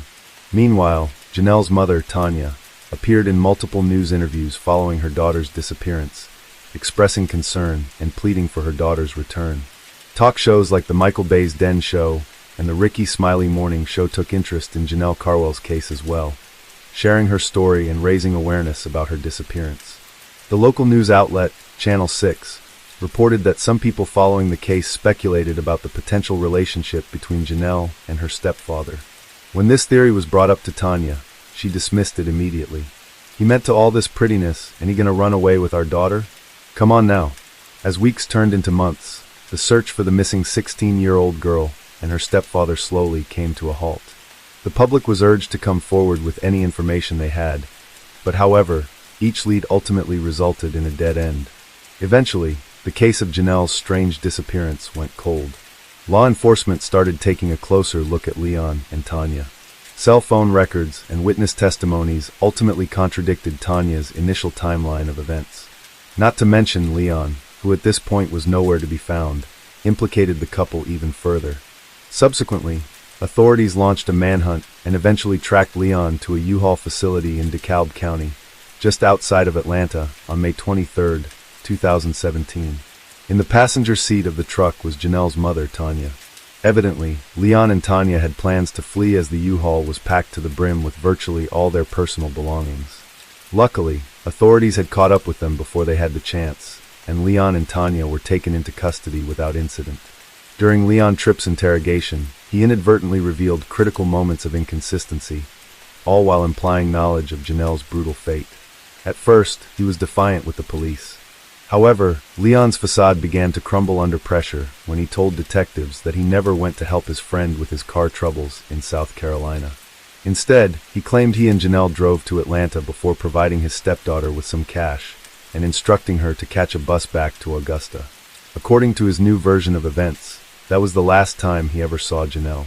During Tanya's police interview, evidence soon revealed her active participation would appear to be a cover-up, as well as her being complicit in the crime. During Tanya's interrogation, her statements were inconsistent throughout. She was often deflecting questions asked by investigators. Initially, she claimed to have no knowledge of Janelle's whereabouts, aligning with Leon's story. Investigators, however, confronted her with evidence, including cell phone records and witness statements, which contradicted her so-called alibi. Authorities ultimately recovered text messages between Leon and Tanya that indicated their plans to, quote, handle Janelle and stay on the same page. Authorities also learned that both Tanya and Leon had been using an app on their cell phones, allegedly attempting to create fake IDs following Janelle's disappearance. While there wasn't enough evidence to charge either of them with a teen's murder, a substantial development in the case finally came several months later. Roughly 1 year after Janelle's disappearance, on March 8, 2018, investigators received an anonymous phone call regarding the discovery of human remains. When authorities arrived on the scene, a female's body was located in a shallow grave off of Golden Camp Road in Richmond County, Georgia. The property was vacant, previously foreclosed on, and owned by the bank at the time. As far as the victim, an identification came quickly through dental records, which were ultimately matched to Janelle's X-rays, taken from a dentist's visit shortly before she went missing. Reports from the autopsy indicated signs of blunt force trauma with possible asphyxiation. Investigators pieced together the killer likely struck Janelle to subdue her before using additional means to ensure her death. At the scene, strands of the liquor she used to commit the murder were located not far from the body. By now, investigators had finally pieced together enough evidence to show what really happened to Janelle Carwell. On the night of April 17, 2017, Janelle was seemingly lured away under the pretense of helping with the car repair. This was the morning of her 16th birthday at 1:30 a.m. However, investigators determined that this was merely a cover for Leon's true intentions. Under the guise of needing her phone for directions, Leon proceeded to drive himself and his stepdaughter roughly 20 miles north to Clarks Hill, South Carolina. However, somewhere along the way, Leon pulled the car over. Once isolated in a remote area, Leon overpowered Janelle using restraints to incapacitate her. Forensic evidence indicated signs of ligature marks suggesting she was bound before her death. The exact method of her murder remains undisclosed to this day, but the brutality of the act was undeniable. After Leon killed the teen, he contacted Tanya, who helped him clean the scene and transport Janelle's body to a secluded location near their home. Under the cover of darkness, they dug the shallow grave where Janelle was ultimately found over 1 year later. The haste in which they disposed of her body reflected not just callousness, but a calculated effort to evade justice. What I'll do is give you a brief timeline of when the investigation started, where we are, and then kind of open it up for some questions. Please understand, as you know, that it's still an ongoing investigation. We have some of the information I can't reveal. It'll be an action question, but just understand that's something that I cannot state because of the fact that this investigation is still moving forward. On April 18, 2017, Tanya Tripp first reported that her daughter, LaTanya Carlwell, and her husband, Leon Tripp, were missing. That started a missing persons investigation with the sheriff's office. During the investigation, based on information we received from LaTanya Tripp, it was believed, though late to believe, that Leon Tripp had driven himself, along with her 16-year-old daughter, LaTanya, to the Atlanta area in their white GMC truck. On April 23rd, that truck was located on the 3000 block of Woodbrook Court, which is the rival court from the original address. The investigation continued. More and more inconsistencies became prevalent in Tanya Tripp's testimony. So on May 1st, the sheriff's office applied for a warrant for kidnapping against Leon Tripp. Approximately 22 days later, on May 23rd, after receiving information and tips from the U.S. Marshals Service, located Leon Tripp in the Atlanta, Georgia area. To our surprise, Tanya Tripp was also accompanying Leon Tripp.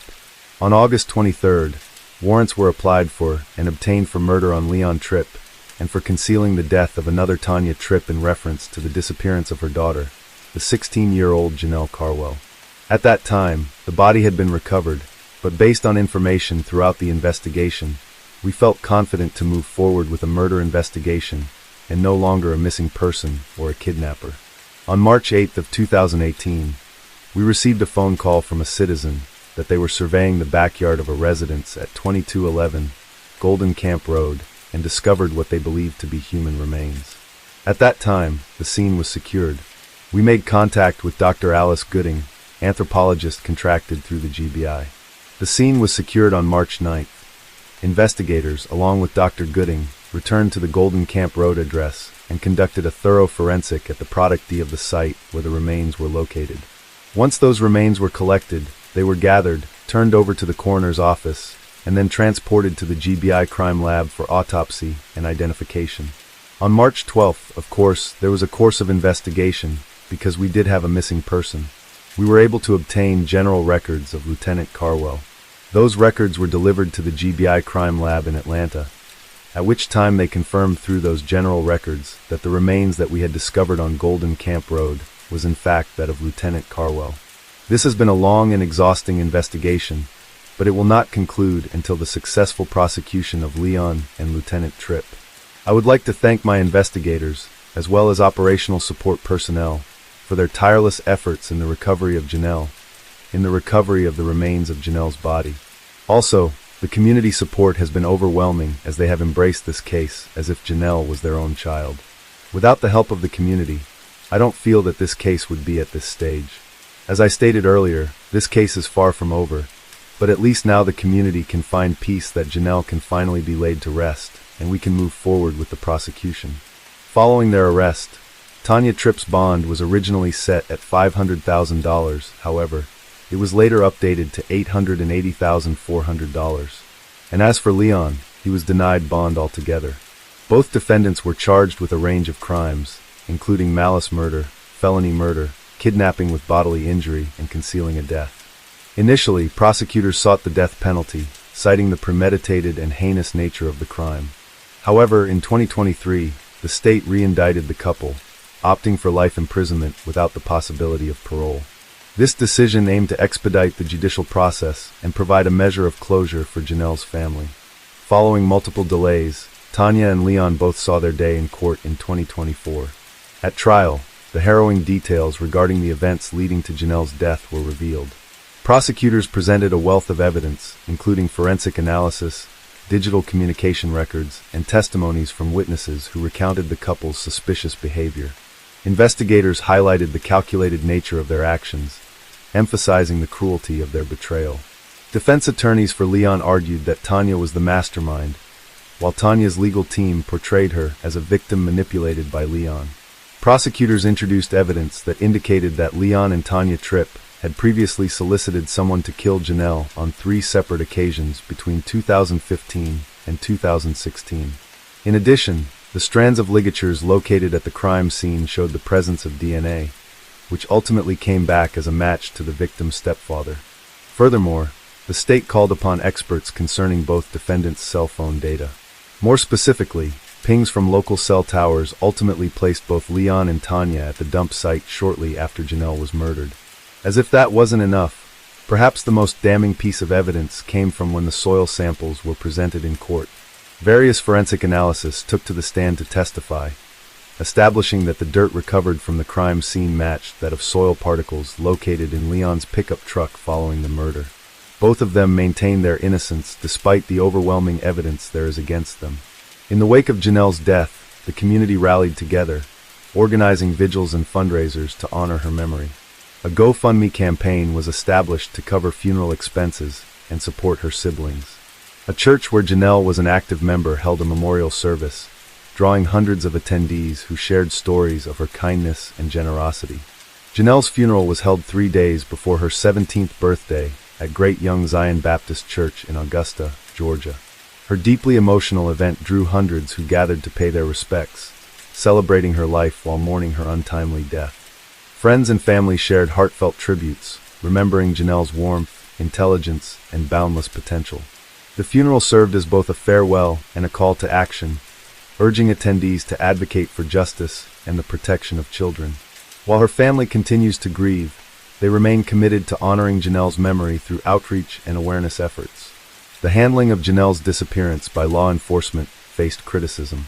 Delays in treating her case as a potential homicide may have hindered early investigative efforts. Early on, law enforcement treated Janelle as a runaway, despite her responsible nature both in and out of school. This delayed critical search efforts by nearly a week.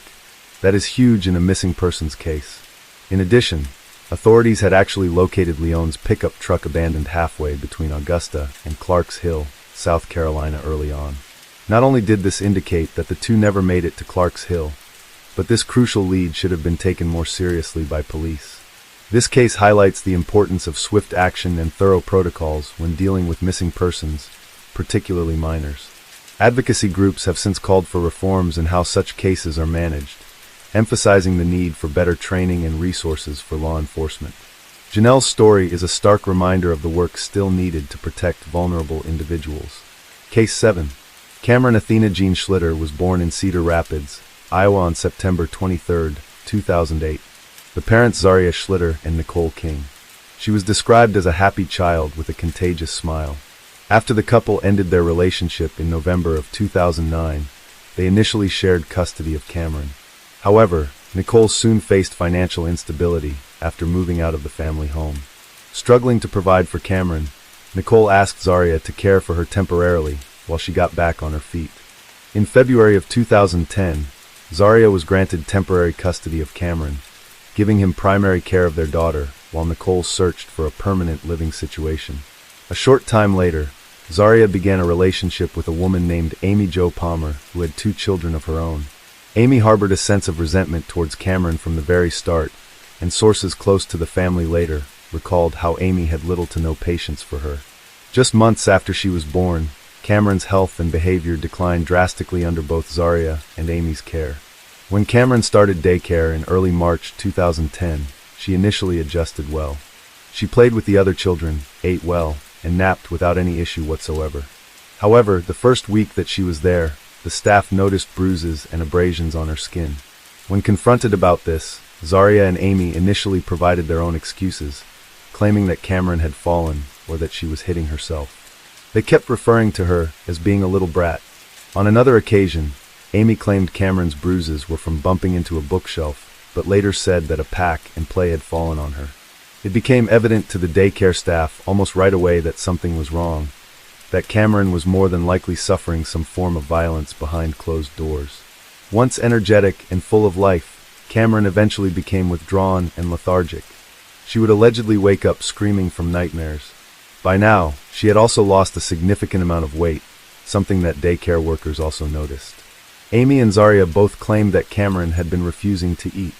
It was around this same time when Zaria took Cameron to a clinic for pink eye and reported his daughter's decreased appetite and poor sleep. At the time, a nurse practitioner noted a golf ball-sized bruise on Cameron's forehead, but Zaria's explanation that she hit a coffee table seemed plausible at the time. As the days went on, Cameron's injuries only seemed to worsen, arriving at daycare with more and more bruises, now concealed by skin toner and makeup applications. Between March 6th and March 21st, Cameron continued to suffer at the hands of her caregivers. On one occasion, a daycare worker noticed that Cameron was struggling to walk.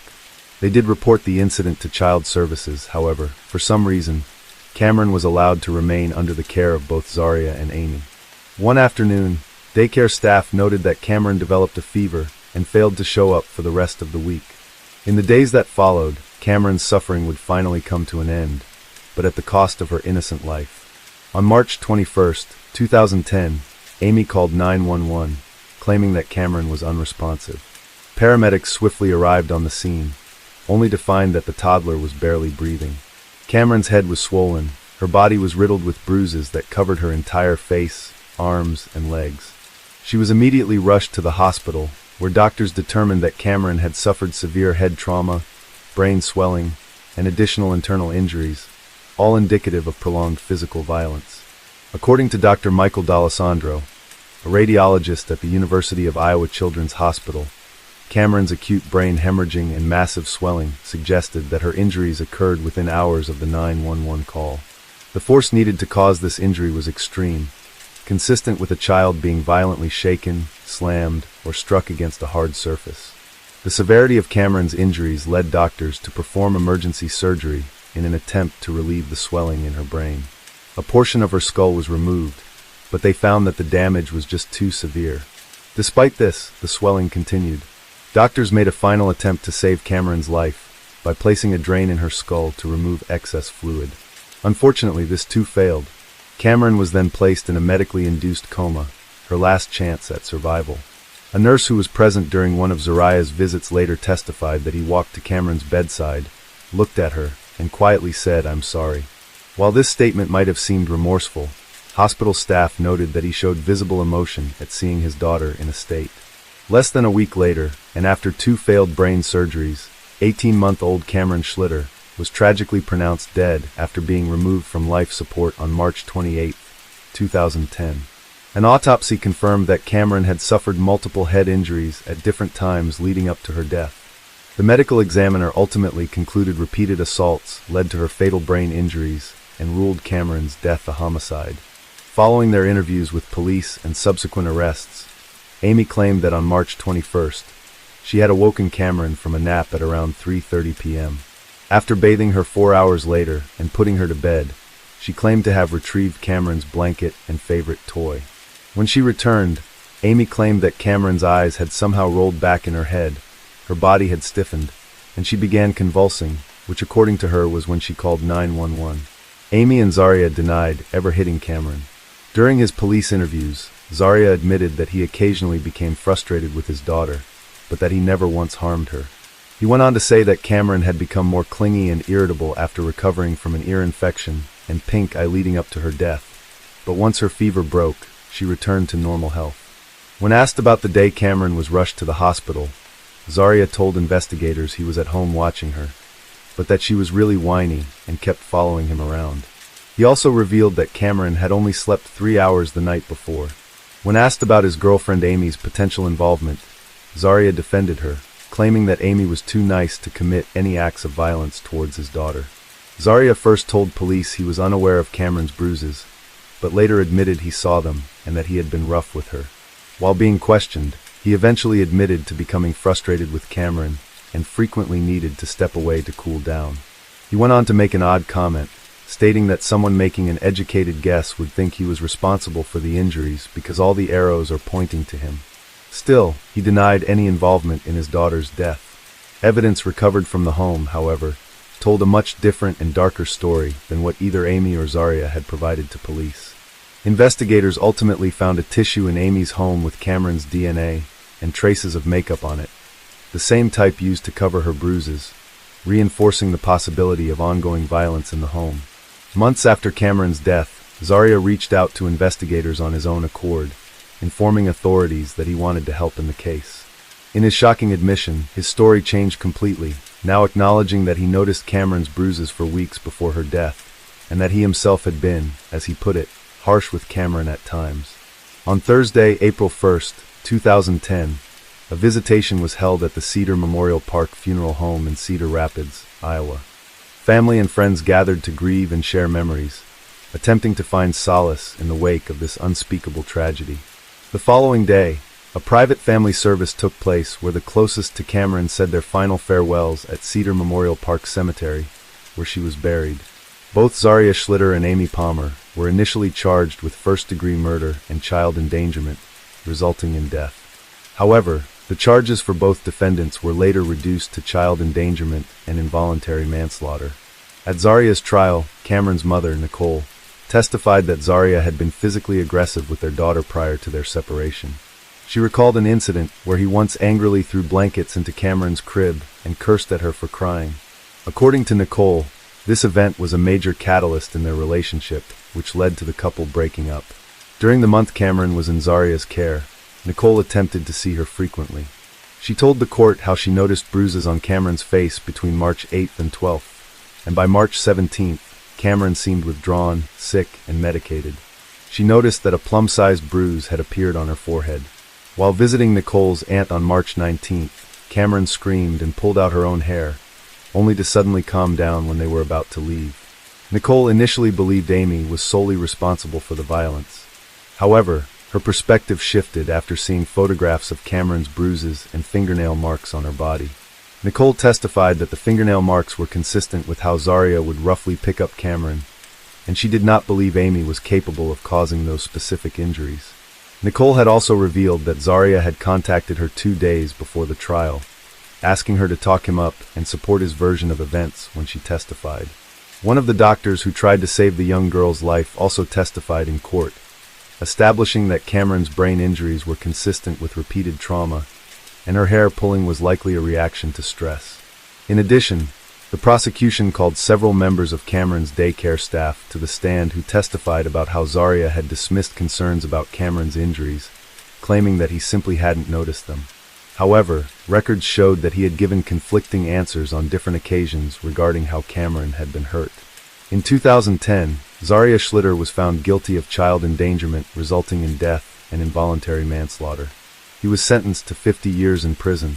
Upon appeal, the Iowa Supreme Court granted Zaria Schlitter a new trial in 2016. This came as a result of alleged ineffective counsel during his initial proceedings. Ahead of his second trial, Zaria entered an Alford plea to reduce charge of child endangerment resulting in bodily injury. This type of plea allows the defendant to maintain innocence while acknowledging that the prosecution's evidence could likely lead to a conviction. Consequently, in August of 2017, Zaria was sentenced to 3 years of probation and was allowed to walk free after serving just 4 years behind bars. As for his girlfriend and co-defendant Amy Palmer, she was convicted of the same charges, but she would not be as lucky as he was. At her trial held in August of 2013, text messages Amy sent became crucial evidence for the state. In one, she referred to Cameron as the most obnoxious kid in the world, while others sent to coworkers stated the following, I quote, "I might have killed a kid." Timothy Sprouse, Amy's former boyfriend, also testified, revealing to the court that after a night of drinking in April of 2011, Amy became emotional and told Timothy that he shouldn't become too attached to her, because she was likely going to prison for killing an 18-month-old child. On the stand, Timothy went on to say that Amy made mention of head trauma being a contributing factor in the child's death.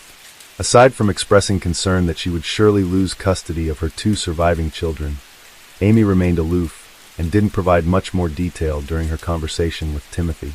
During closing arguments, Amy's lawyers did their best to suggest reasonable doubt in this case, even went as far as blaming the toddler's mother, Nicole King. But it's important to note that Nicole was never charged with a crime. These accusations prevented by the defense resulted in outbursts with members of the King family exiting the courtroom. In the end, 29-year-old Amy Palmer was found guilty of involuntary manslaughter and child endangerment, was later sentenced to the maximum allowed in the state of Iowa, 50 years in prison without the possibility of probation. In addition, Amy was also required to pay $150,000 in restitution. To some extent, justice had been served, but how Zaria was allowed to walk free after his involvement in his daughter's murder is beyond our wildest comprehension. And while no conviction or prison sentence could bring back Cameron, there is no question that her death came as a result of the failures of all those who should have protected her, those whose job it was to make sure she was protected.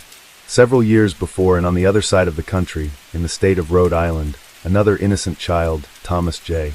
Wright, would endure a similarly brutal fate, one marked by unrelenting violence, systemic failure, and horrifying betrayal. September 11, 2001 is a day that will live on in infamy for many Americans, but it was also the birthday of Thomas J. Wright, affectionately known as TJ. He was born in Leominster, Massachusetts to David and Karen Wright of Woonsocket, Rhode Island, and was one of 5 children. However, shortly after TJ was born, his parents separated. Almost as soon as the little boy came into this world, patterns of violence became evident. TJ had fallen from a second-story window on 3 separate occasions, yet it wasn't until the 3rd incident that a caseworker was assigned. Several more reports were made when neighbors heard a child's screams coming from inside the apartment. Despite this, no legal action came as a result. A short time later, TJ's mother was arrested and sent to prison to serve a 2.5-year sentence for charges related to weed. In January of 2004, DCYF placed TJ in the care of his aunt, 24-year-old Catherine Bonnell, and her boyfriend, 27-year-old Gilbert Delestri. Catherine was unemployed and a known drug user. Placing these children in the custody of Catherine and Gilbert would soon prove to be one of the worst mistakes the state of Rhode Island has ever made. On the night of October 29, 2004, Catherine and Gilbert left 3-year-old TJ in the care of a 15-year-old babysitter named Kayla, while the two went out for drinks at a local nightclub with Gilbert's cousin.